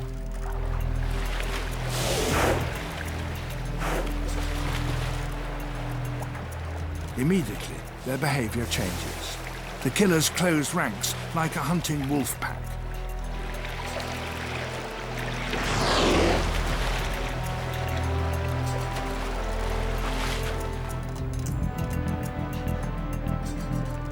The killer whales have caught up with the mother and calf.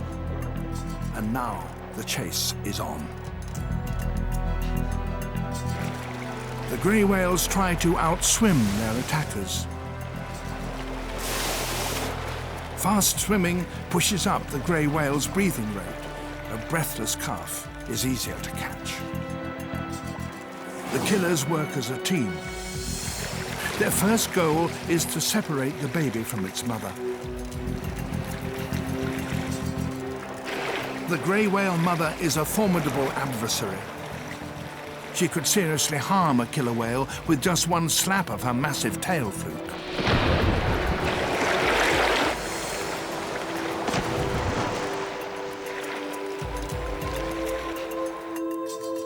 One of the attackers pushes between mother and calf.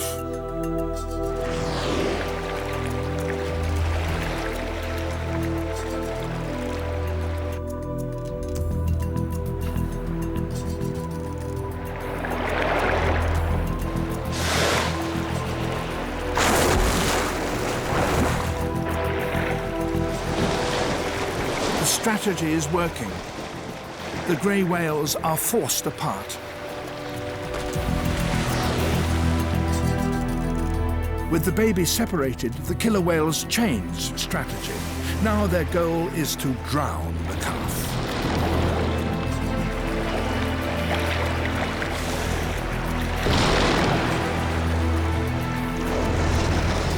For sea lions to venture into deep water here is very dangerous indeed. It's much safer to stay in the shallows if they can.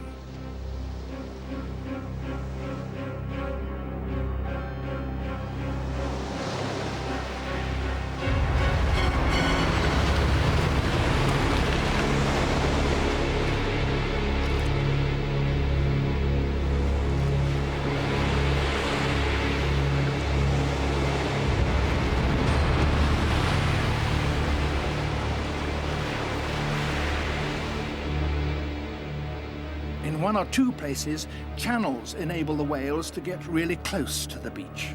Those are the danger spots.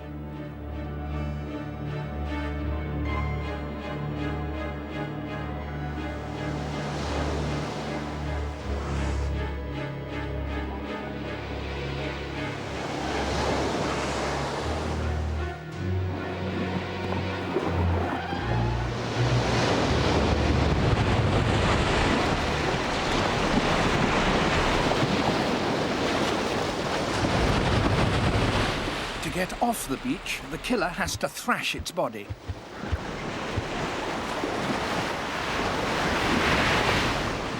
No other whale deliberately beaches itself in this way, or has perfected this method of getting back to the sea.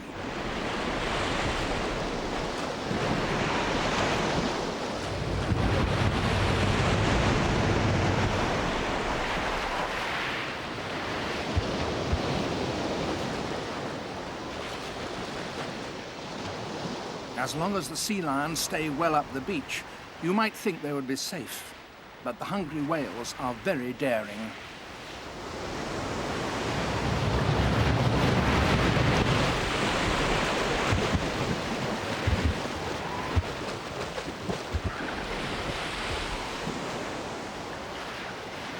Now, several of the whales are hunting in a group.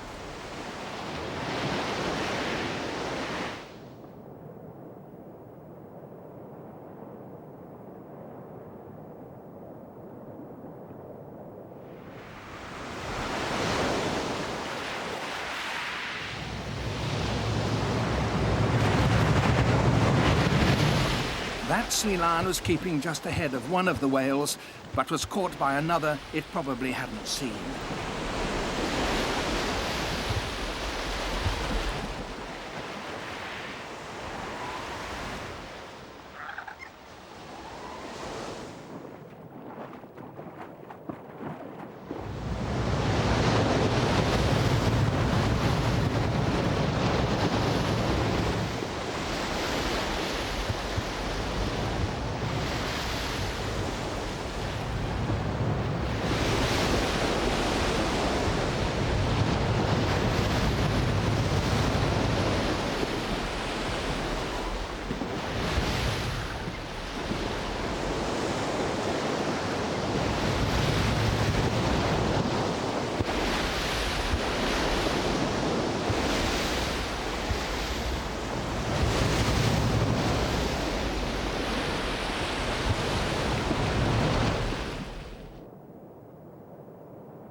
This savage beating may be to separate hide from flesh.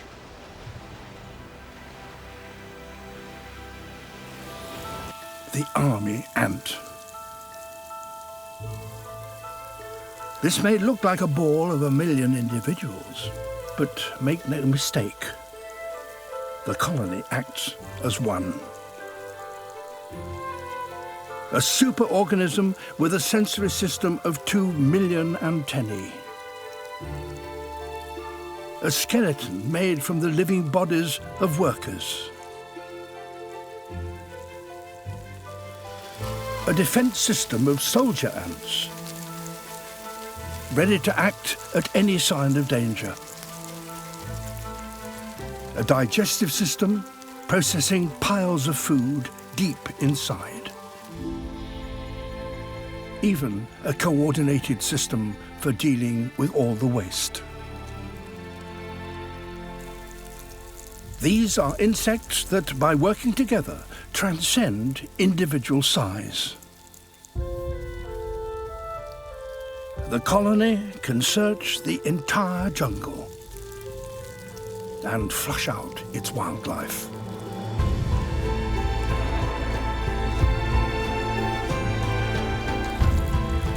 Each day, it sends out a silent probe into the forest in quest of food.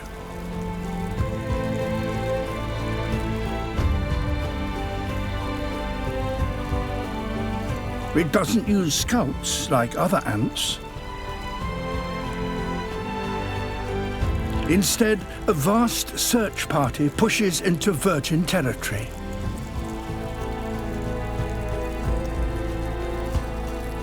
Seeking out the signs of anything alive.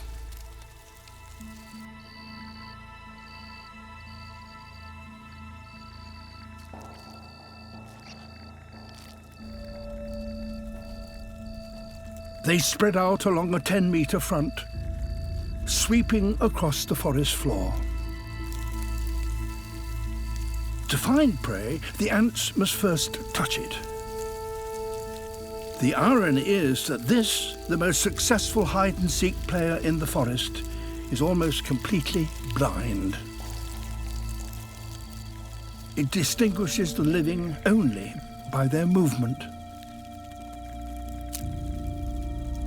As long as an animal remains still, it is safe. But the slightest twitch will give it away.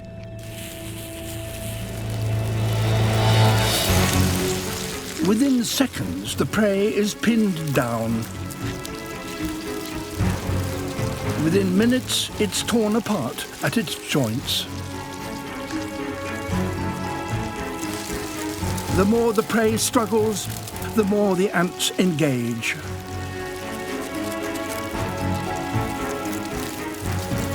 Right across the raid front, prey of all sizes are driven from their hiding places. Even wasps must abandon their homes when the ants arrive.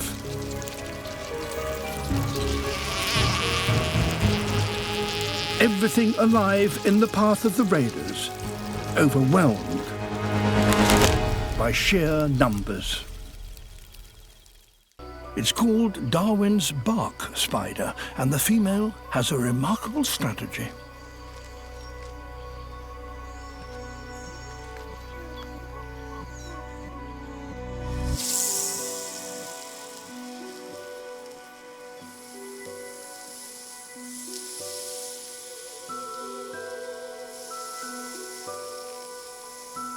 Like a real-life spider woman, she sprays strands of silk in one long, continuous flow.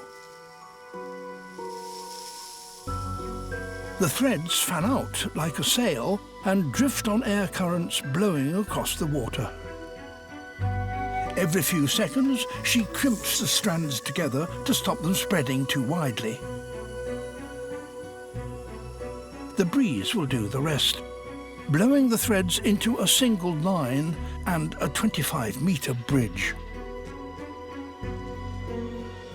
Now she must reinforce her bridge because her web will hang from it.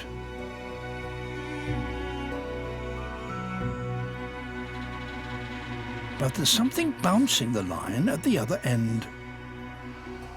Another Darwin spider is trying to take advantage of her hard work.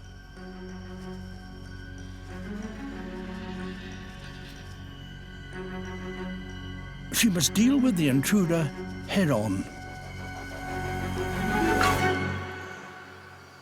The cut line is an inconvenience, but no more than that. With hooks on the tips of each leg, she gathers in the thread.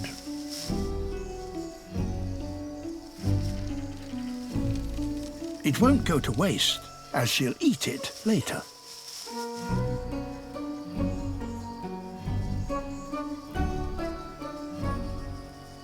When it's all reeled in, she sprays again. Out streams another 25-metre bridging line.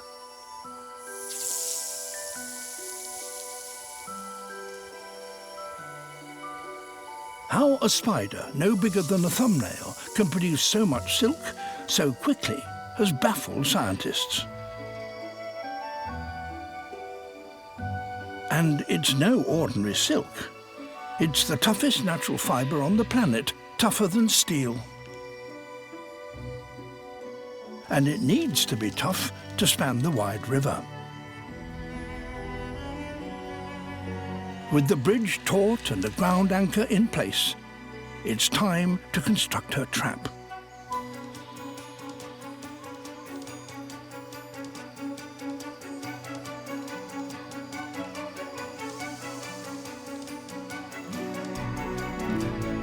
These spiders can build the world's largest orb webs, up to 2 meters wide.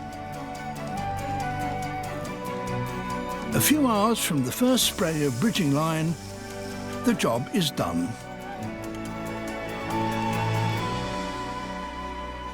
Now her strategy is simple. Sit and wait.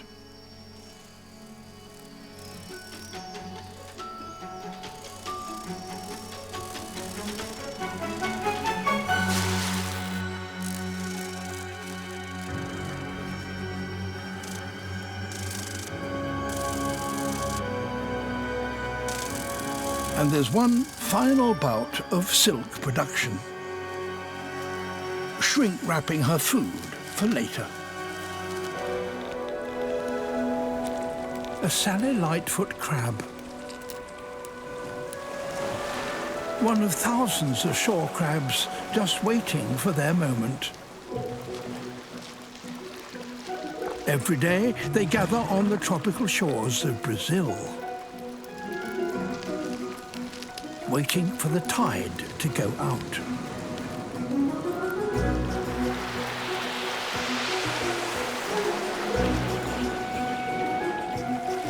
Which exposes their feeding grounds. Seaweed-covered rocks 100 meters from the shore.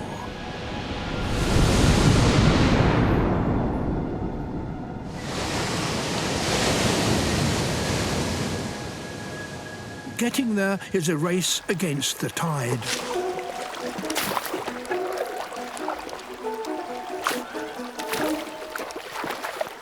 They leap from rock to rock.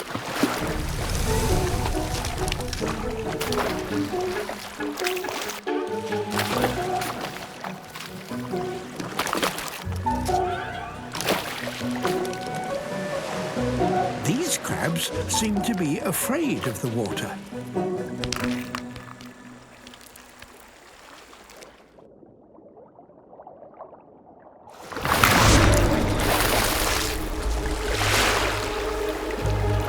And for good reason.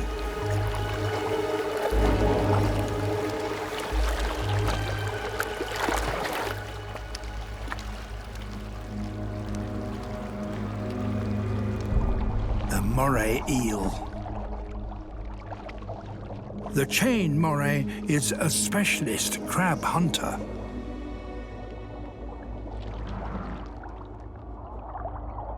Its blunt teeth can easily grip and crush a crab's shell.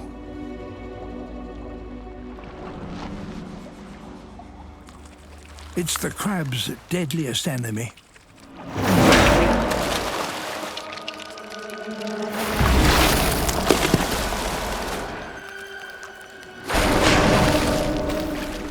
But the crab's feeding grounds are still a long way off.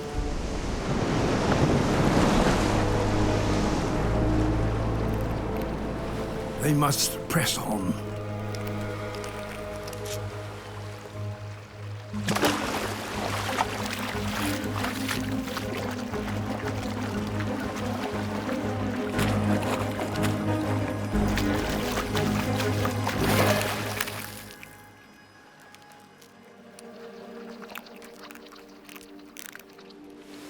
Halfway.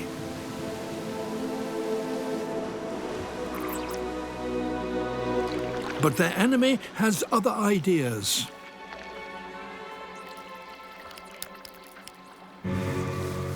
Crossing the land.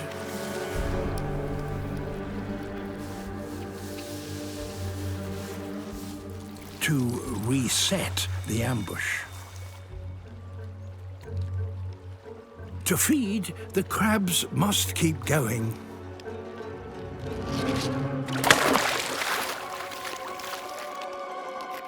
But nowhere is safe. An octopus, also a crab killer.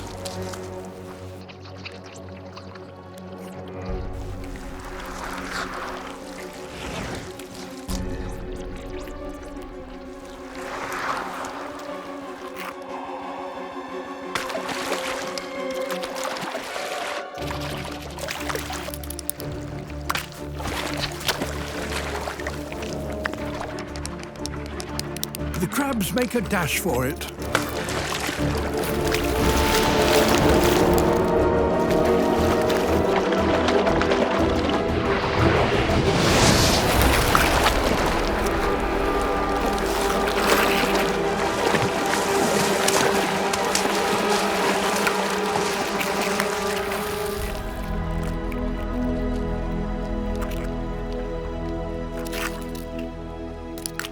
Made it.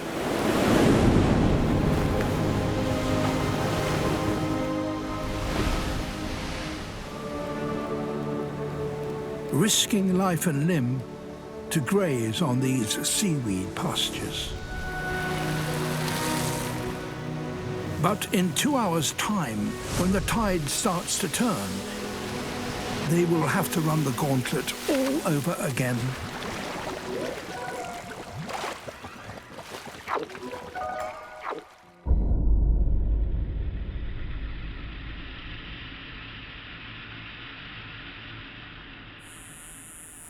It's July in the deserts of Nevada in the western United States. The hottest time of the year.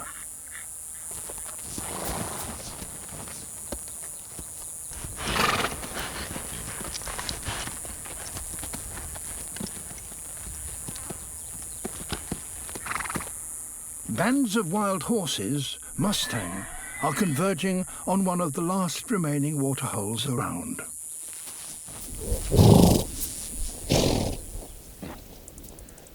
Now, water not only offers them the chance to drink, it can also bring power. If a stallion can control access to water, he will have secured mating rights to the entire herd. So stallions try to dominate these pools, fighting off rivals who venture too close.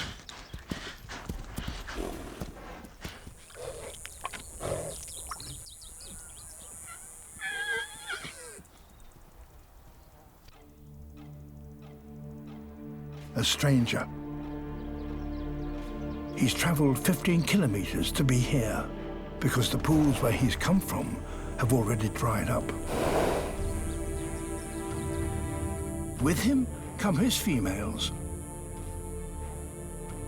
If he can't provide them with water, they will leave him for the white stallion, who already dominates this pool.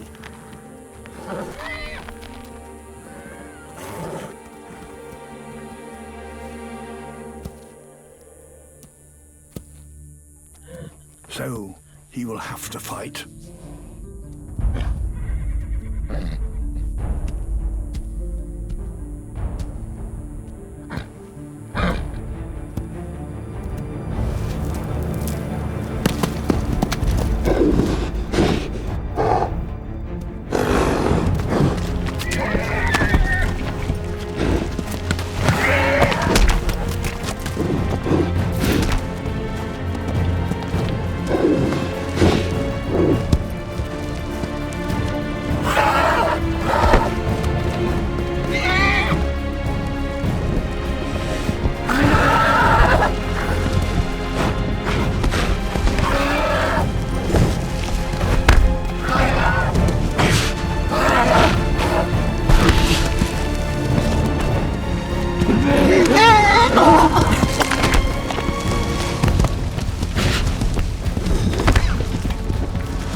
Everything to lose.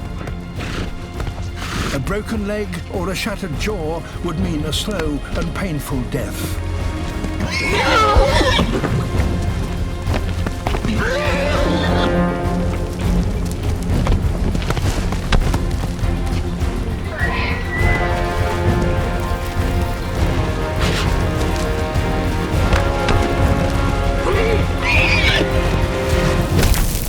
A missed kick.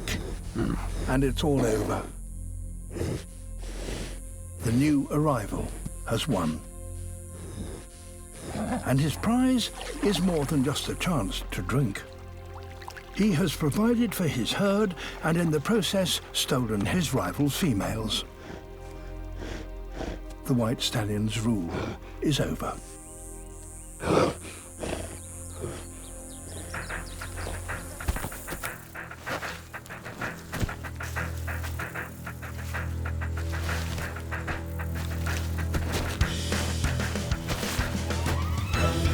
These males are the troop leaders.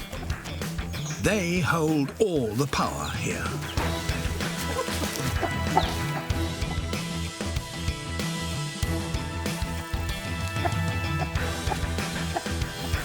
Joining them is every young male's ambition. To be accepted into this elite is the path to privilege, but it's a dangerous journey.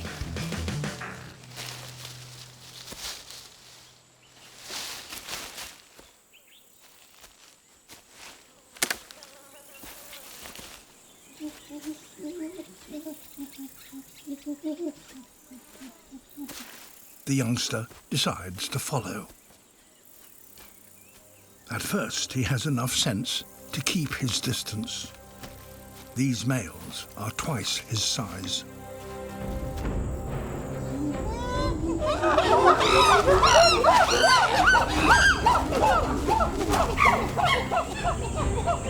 The low-ranking chimps retreat before the troop leaders arrive at the waterhole.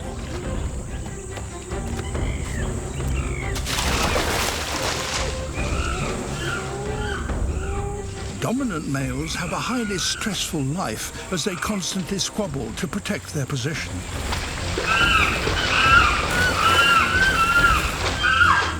The youngster can't take his eyes off them.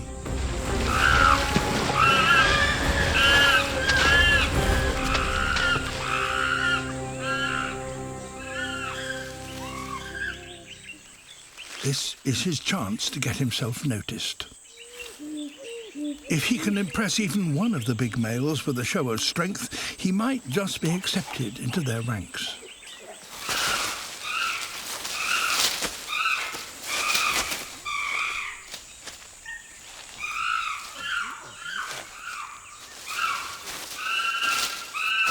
His best attempt at a macho display has certainly caught their attention.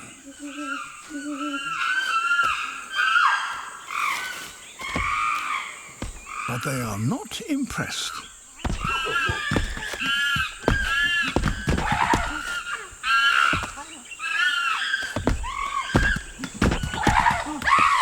In fact, this drumming means they're getting rather angry.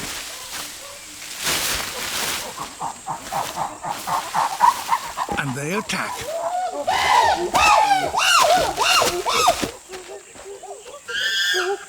The youngster is not quick enough.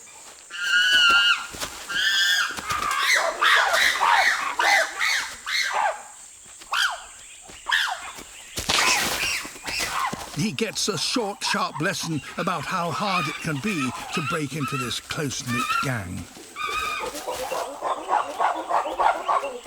He's lucky to escape with just an injured hand.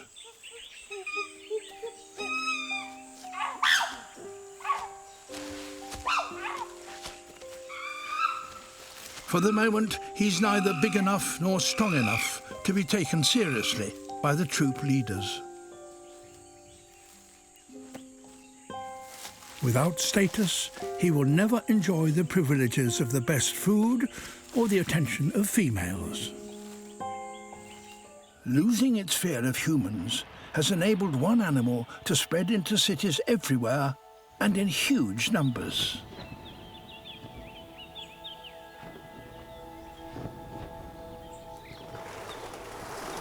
Pigeons are by far the most successful urban bird.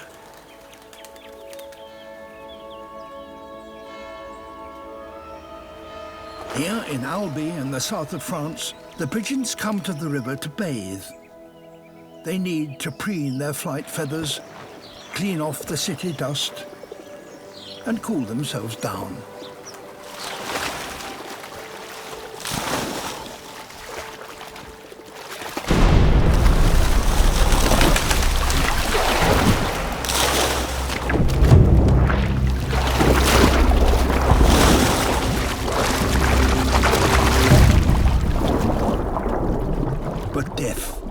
In wait. A predator that has taken advantage of the very thing that has led to the pigeon's success. Their lack of fear. As the pigeons bathe, oil from their plumage flows downstream and is detected.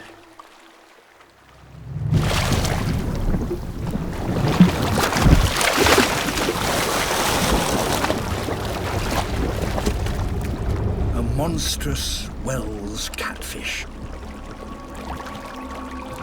Introduced here just 40 years ago, they have proliferated. Virtually exterminated the local fish stocks, and they've now developed a taste for pigeon. Their eyesight is poor, so they use their barbels to sense the movements of their victims.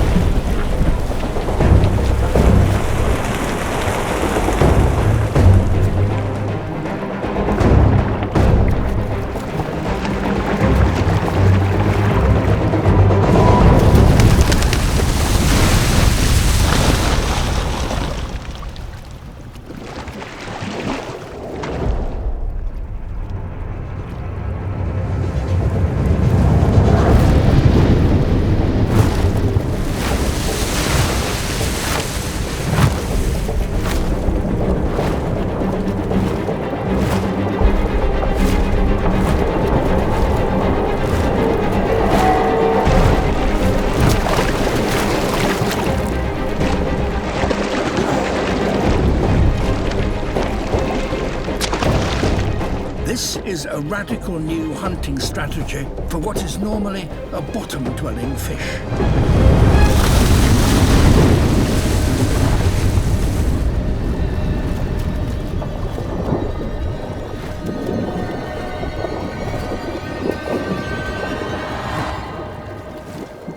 After 1,000 years of living in this city, pigeons are now having to learn to avoid a fish.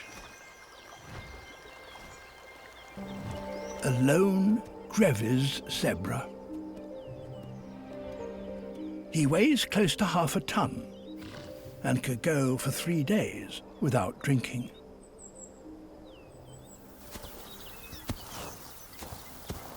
Like the macaques, his forebears were refugees from the advancing Sahara.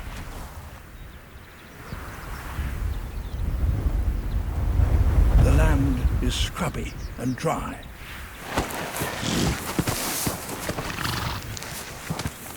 But this stallion has claimed it as his own. He's been waiting months for visitors.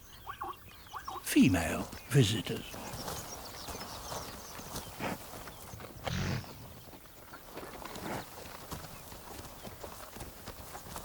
If they like his territory, they might stay a while.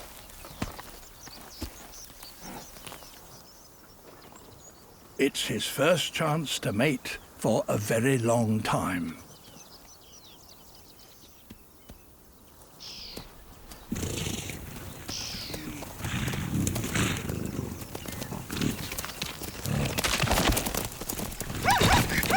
Hardly a success. Perhaps his visitors are looking for a more impressive partner. There's another setback. The females were being followed, a posse of young males, everyone a rival.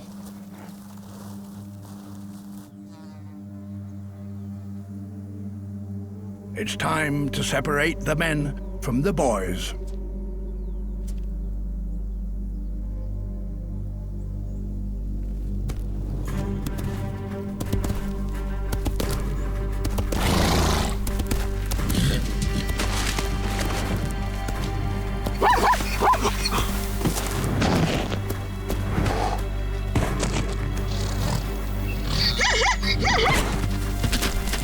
One by one, the stallion sees them off.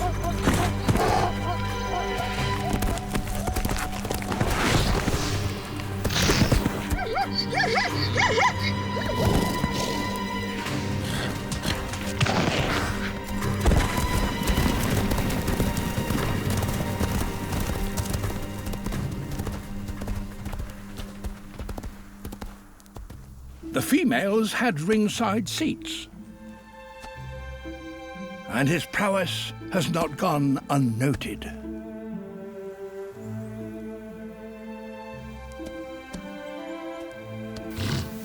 Machismo gives way to tenderness.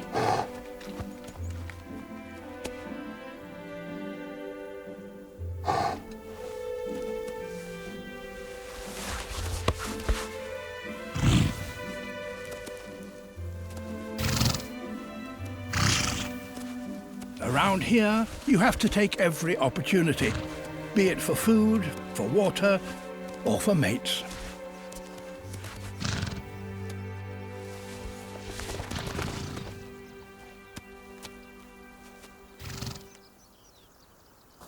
Female grevies are a fickle bunch. The herd have decided to move on. All of them. The stallion may never see them again, but there's a chance that one is now carrying his foal.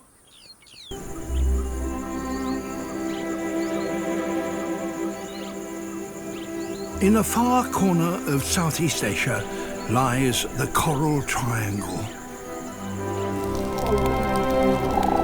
A cluster of the richest coral reefs in the world.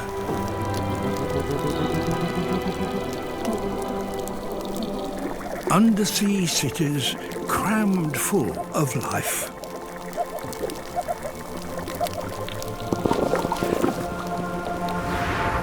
As in any crowded metropolis, there is fierce rivalry for space,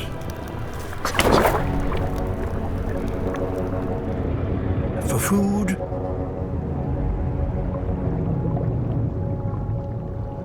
and for a partner. But the reef is also a place full of opportunity.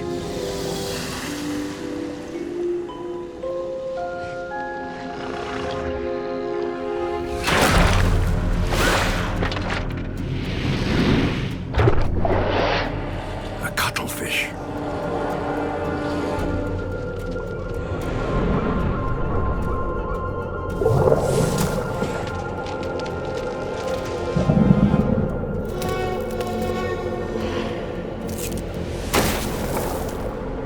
It specializes in hunting crabs.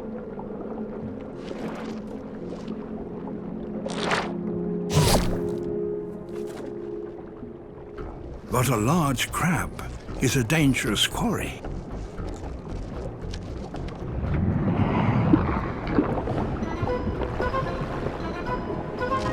It has powerful claws. The cuttlefish, however, has a remarkable talent.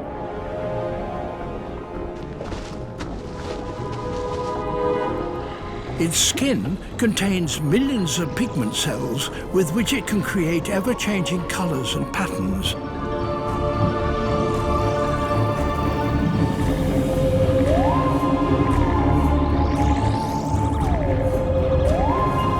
And that, apparently, hypnotizes the crab.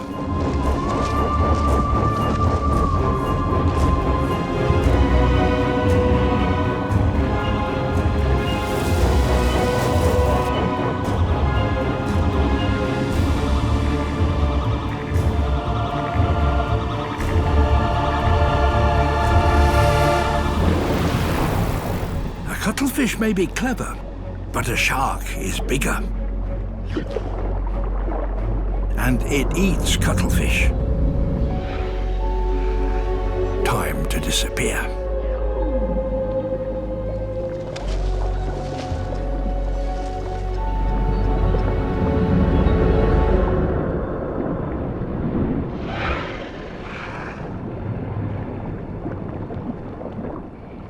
Back to the hunt. A new target, but the same mesmerizing technique.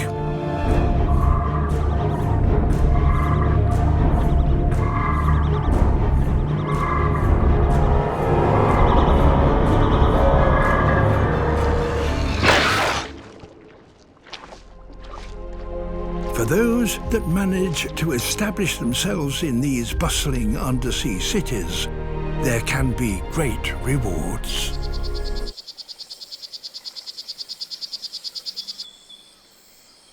This is a poison dart frog. Males raise their young in a very special way. A father will place each one of his tadpoles in its own tiny pool of water. This is one. Nice and safe. He might have up to 5 other tadpoles. But he needs to remember where he put each one of them. This one isn't doing so well. Its tiny puddle has all but dried out. The tadpole will die unless its father can find a better place for it. If dads are good for one thing, it's piggyback rides.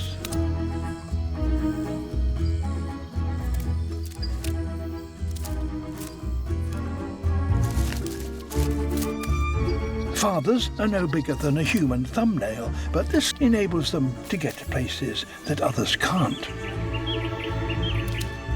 This could be perfect.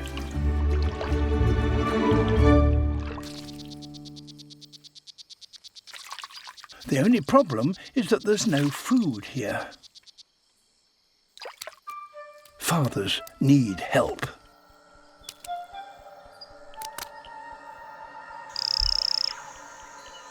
Somewhere in this forest is Mum.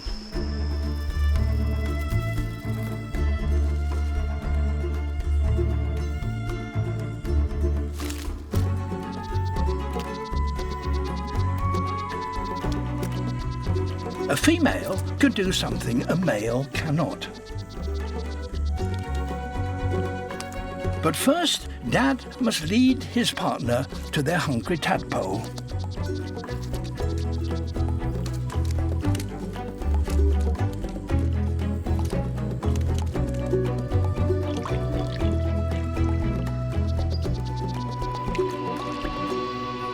And Mother deals with the problem. She lays a single, unfertilized egg.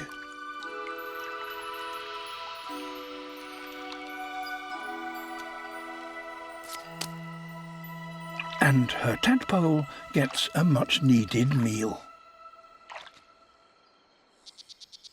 For the next 6 weeks, parents continue their rounds, an extraordinary test of teamwork and memory. Sailfish, 3 meters long, are closing in on prey.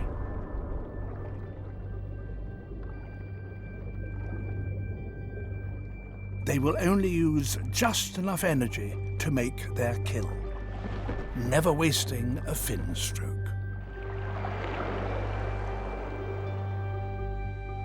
Nearly 100 sailfish have surrounded a single school of baitfish. It's very rare to see so many of these hunters in one place. To herd their prey, the predators raise their huge dorsal fins.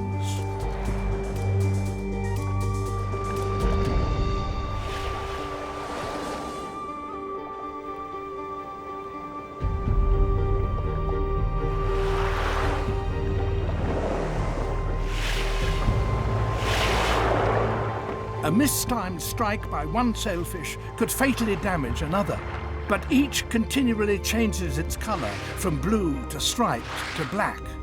That warns its companions of its intentions and also confuses the prey. As the shoal is driven nearer the surface, it comes within the range of the seabirds.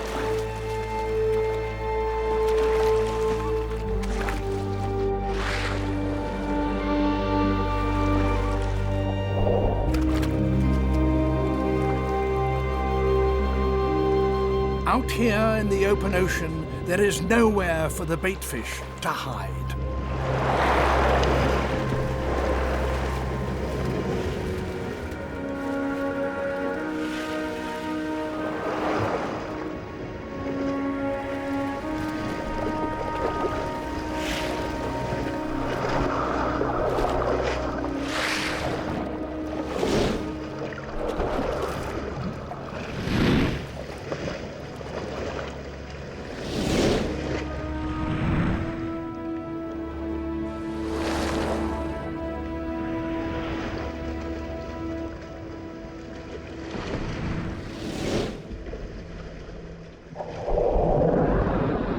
Sailfish live a high-octane life.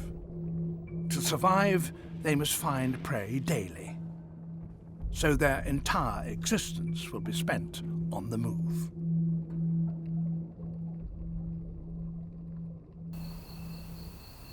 And many animals here choose the simplest option of all, staying hidden all day and only venturing out in the cool of the night.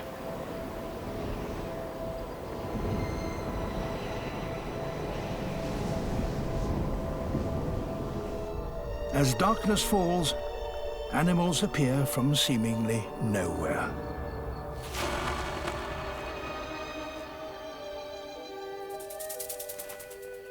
And among them, inevitably, are hunters.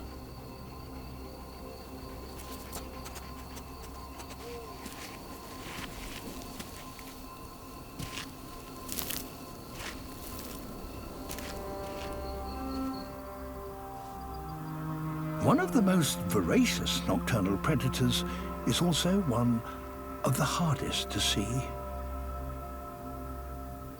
This mysterious creature hardly ever appears on the surface of the dunes.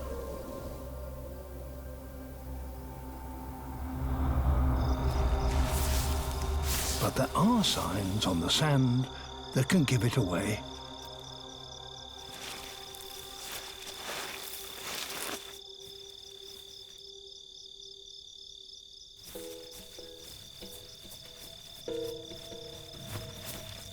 It lives only here, where the sand grains are so perfectly dry and polished that they flow almost like water. It's no bigger than a ping-pong ball. A golden mole. It's totally blind, but there's nothing to see underground anyway.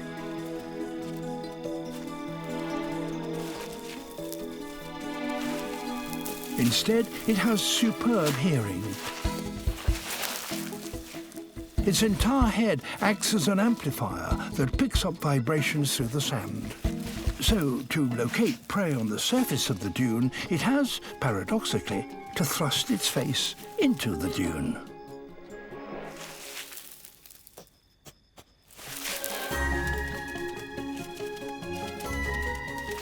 Termites.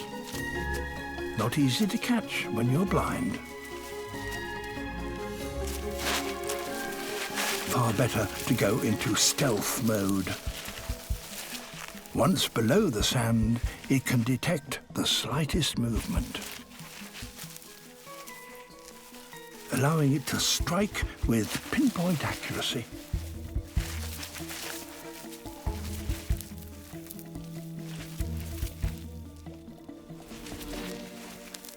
Well, most of the time.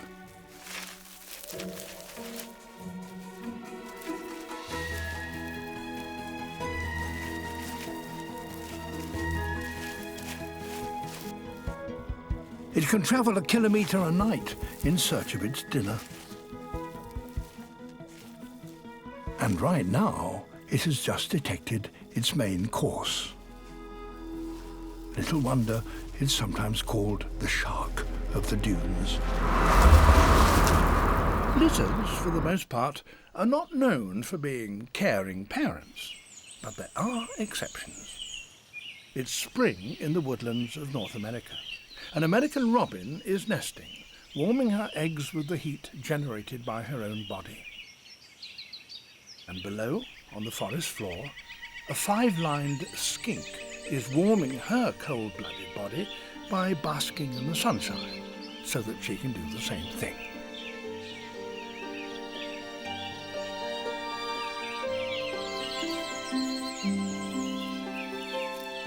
She has a nest below the log.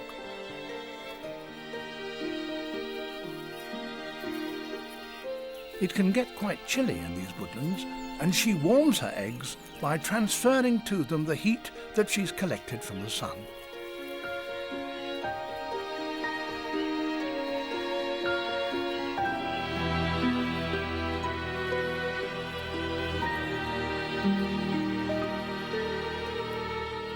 She takes just as much care of her eggs as the robin does.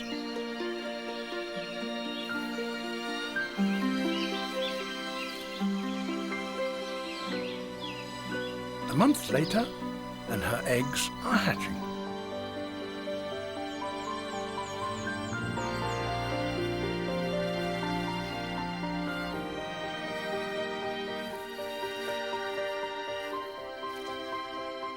The robin's eggs have hatched too. Her nestlings are helpless and need constant feeding. The young skinks, however, are already capable of finding food for themselves.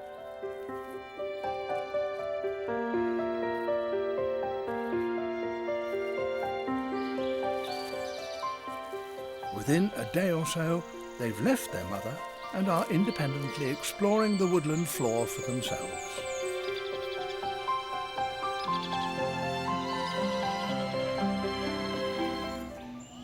Back in the Australian rainforest, this weaver ant fortress sits at the heart of a rich territory.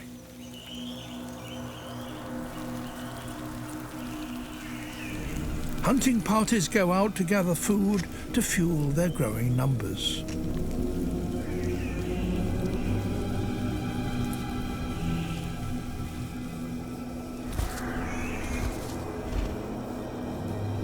Some canopy caterpillars are not killed, but farmed by the ants.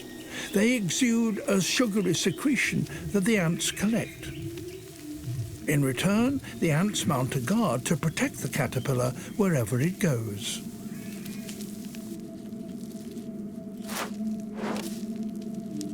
But a successful colony inevitably attracts enemies.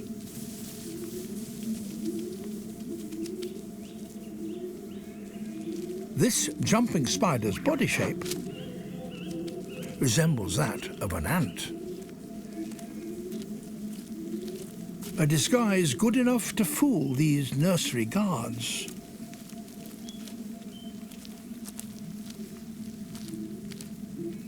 It's after one of the colony's most valuable assets, the grubs. In a colony numbering tens of thousands, a single grub is an insignificant loss. But the rich territory of a successful colony draws more destructive enemies.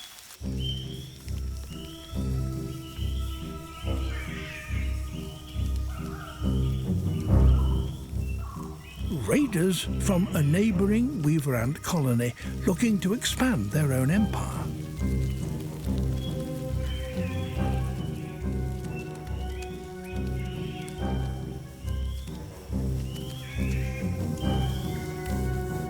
Invaders are quickly spotted. The guard releases pheromones to alert the rest of the colony. They stream out of the nest to defend their home.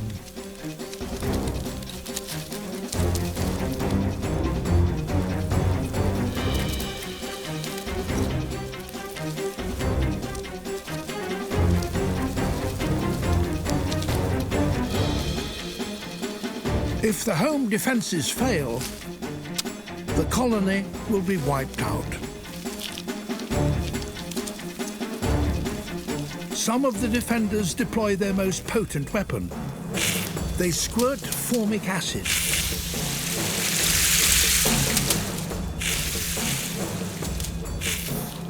The stinging liquid halts the invaders in their tracks.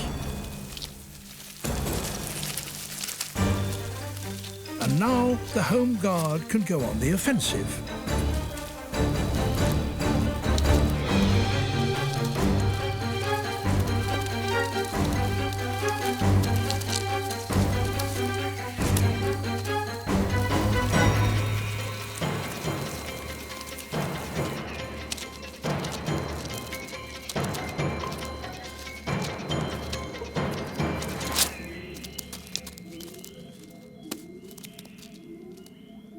Home and territory are secure once again. A colony may lose many workers in defence of its home.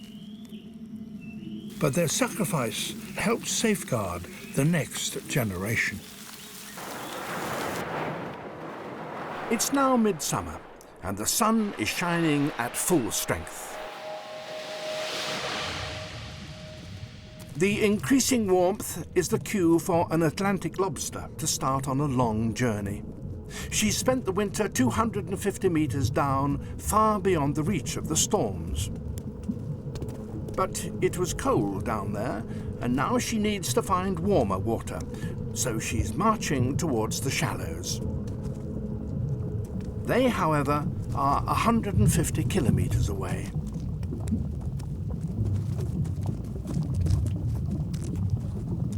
After a month of walking, she finally arrives at her favoured sandbank. But she's not the first here. Dozens of other lobsters have already dug themselves homes in the sand, and they don't intend to surrender them to newcomers.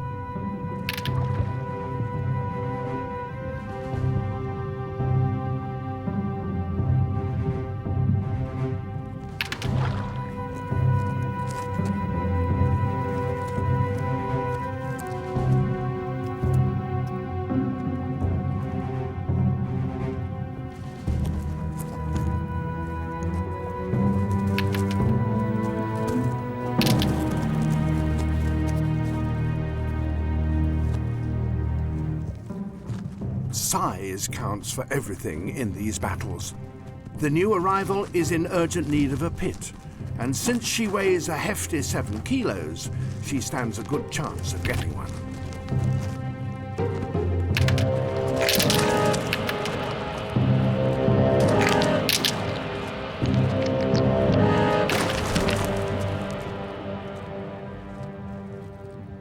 She's won.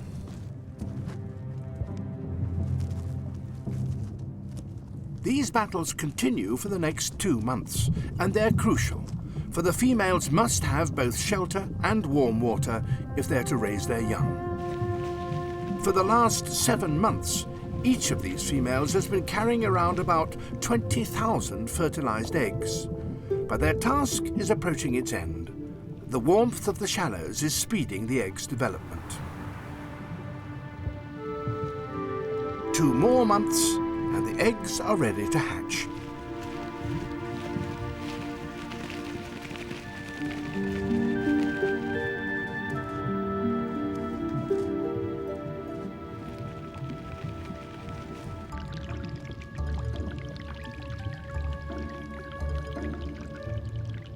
At first, they're not very good at swimming. But within a few minutes, the babies are able to set off in a purposeful way.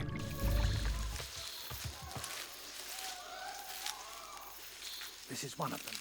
From the purposeful way in which he's walking, it's clear that the search for prey has started. The other members of the team are not far away.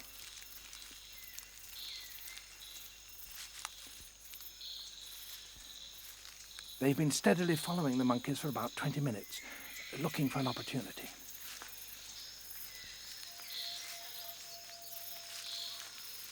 The technique they'll almost certainly use is that one of them will be driving the colobus ahead of him. Then there will be others that go up on either side who are the blockers, who won't make any attempt to catch the monkeys.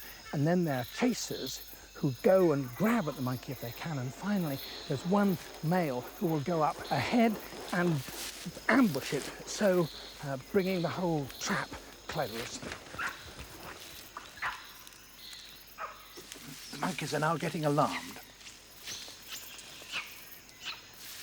A driver's going up to prevent the group from settling and to drive them towards an area where they're more easily trapped.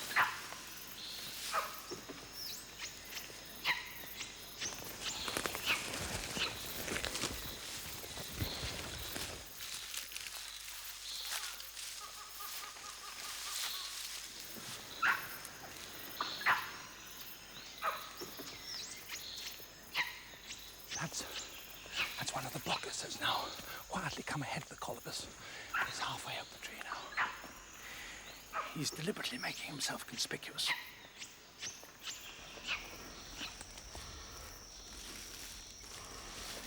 Now it looks as though they're all in position The driver's gone up, the blockers have gone up, and now the one who's going to make the ambush and close the ring, he's gone up too. The colobus will be very lucky if they escape now.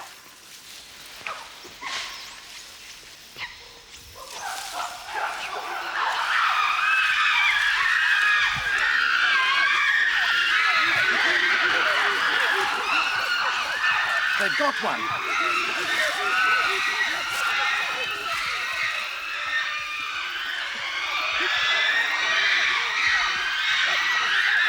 The hunters are tearing it apart. Everyone, the hunters in the trees and the spectators on the ground, are screaming with excitement.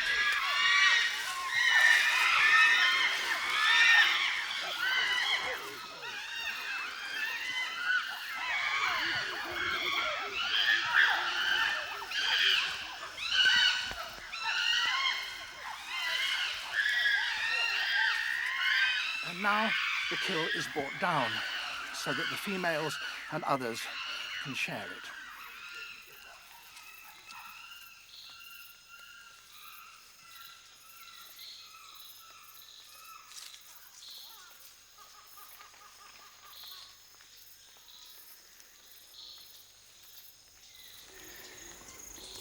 And there's the reward for that long chase.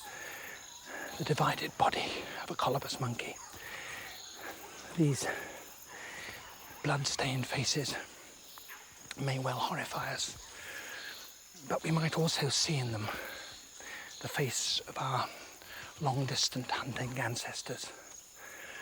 And if we are appalled by that mob violence and bloodlust, we might also see in that too, perhaps, the origins of the teamwork that have, in the end, brought human beings many of their greatest triumphs. This is the South African dwarf chameleon, a male in full courtship costume.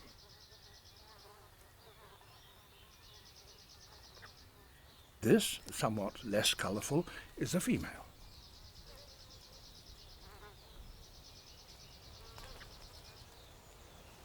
She is not welcoming his advances.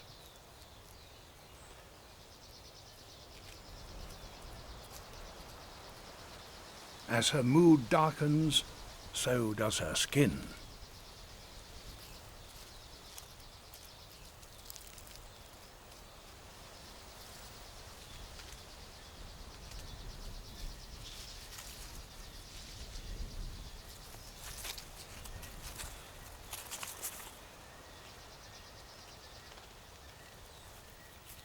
She's driven him away. But why?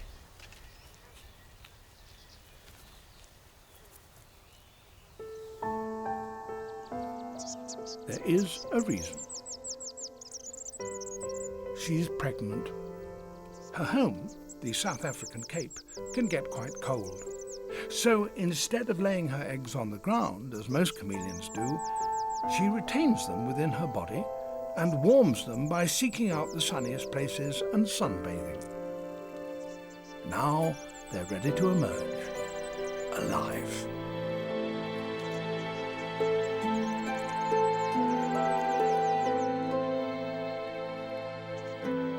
Producing babies in the branches might seem to be a risky business, but the membrane enclosing each one will stick to a twig if it hits one.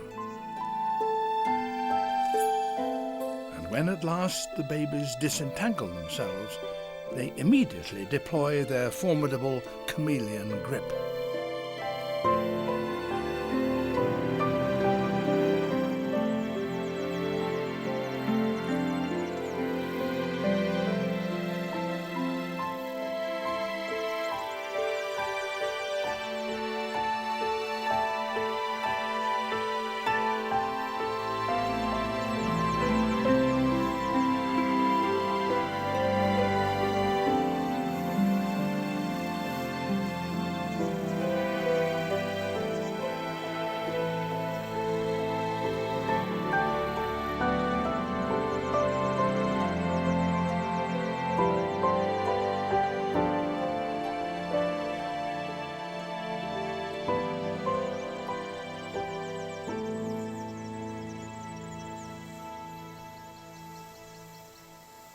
By the time they're properly dried out, the babies are as much at home in the branches as their mother.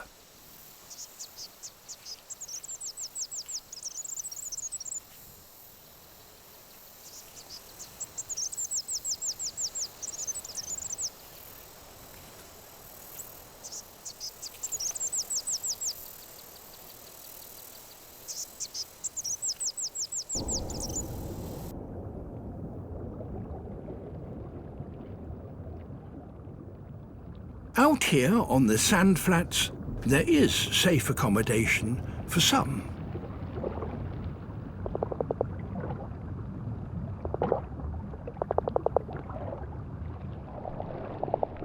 A family of saddleback clownfish have found an excellent home. The tentacles of this carpet anemone can kill, but the clownfish are immune to the poison.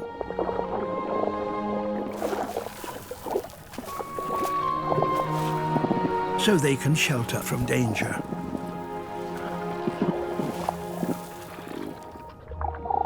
In return, the fish keep the anemone clean of debris.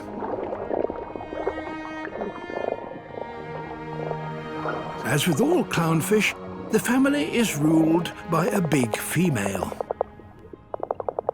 Her white face marks her out as the boss.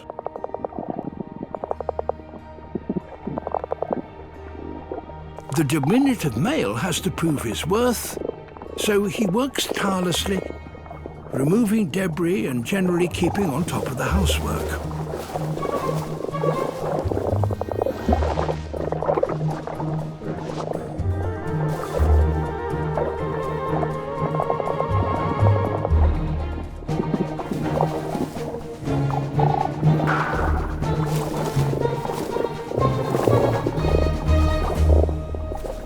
His greatest challenge is to find a safe place where the boss can lay her eggs. But there's nothing solid here for the female to lay them on.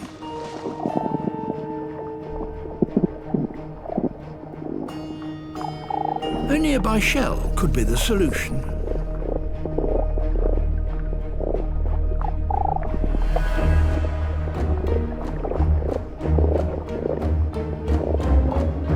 If only he can move it to the protection of the anemone.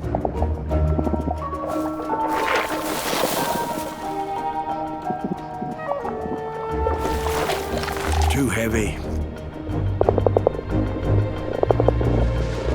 Besides, it has a mind of its own.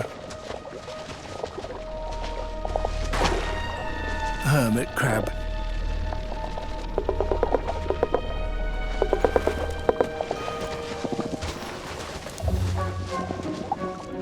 But out here, twice a day, the anemone is swept by tidal currents, and they bring in new opportunities.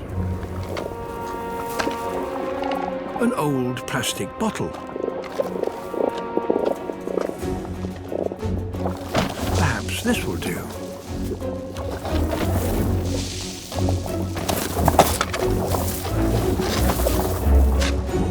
Not heavy enough.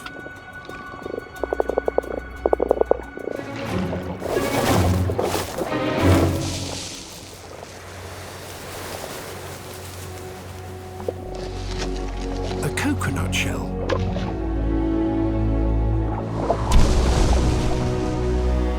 It looks just right, but it's a long way from home.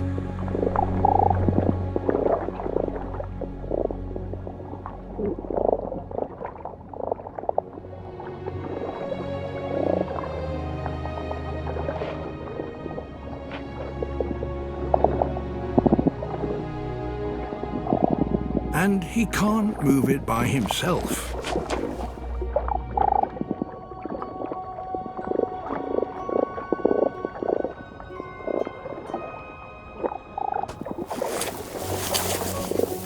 So the pair now work together.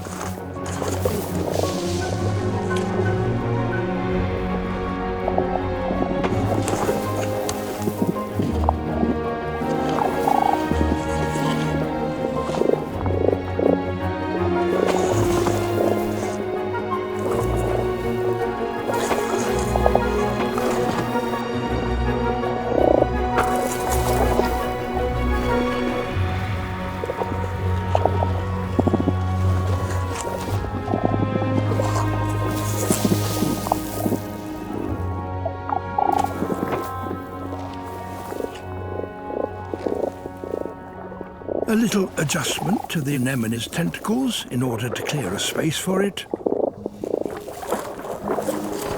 And the shell is tucked in.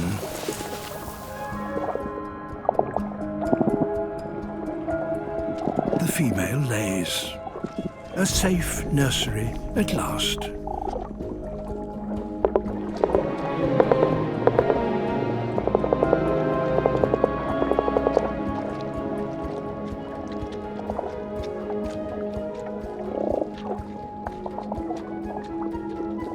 He has proved himself worthy to father her young, and he fertilizes them. Now he will meticulously tend the eggs,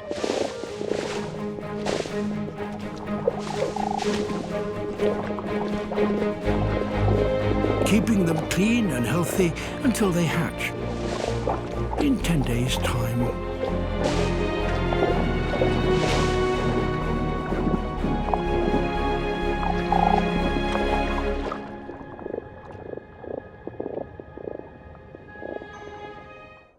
$60 million tons of snow now blanket this herd's territory.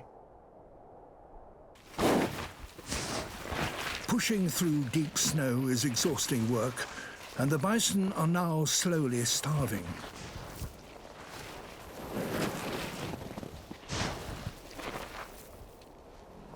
Just keeping warm saps huge amounts of energy.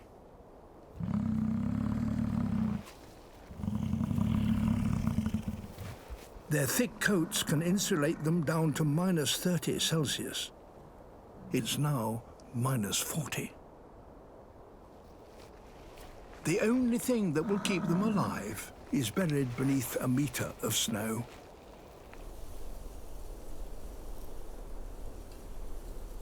And that's a problem shared with a surprising neighbour.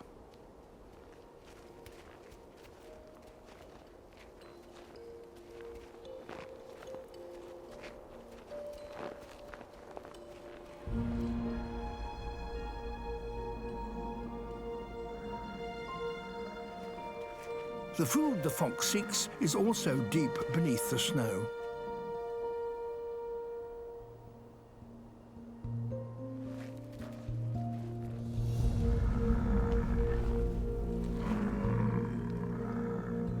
The survival of both creatures depends on getting through to the ground.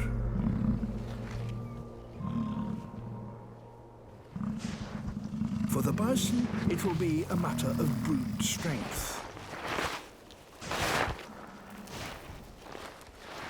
Massive neck muscles enable them to shovel 5 tons of snow a day.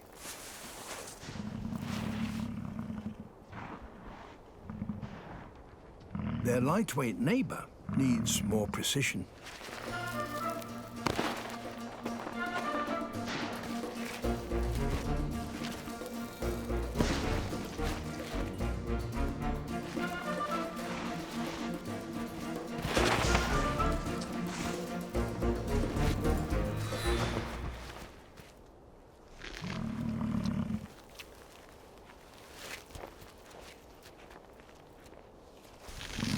Bison have reached their goal, a mouthful of withered grass.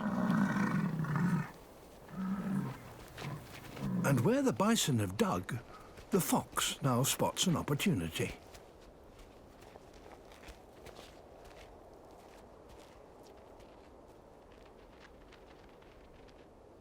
Every footstep counts.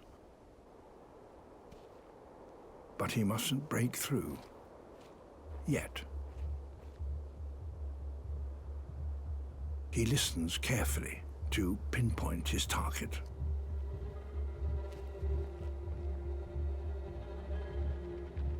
It's moving.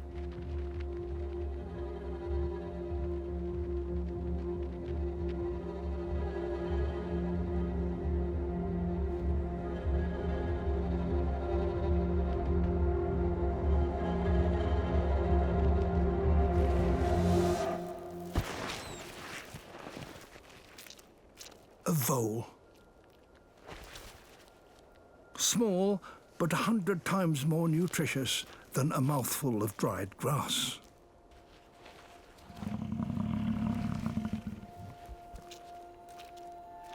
To get through the winter on these prairies, sometimes brain beats brawn.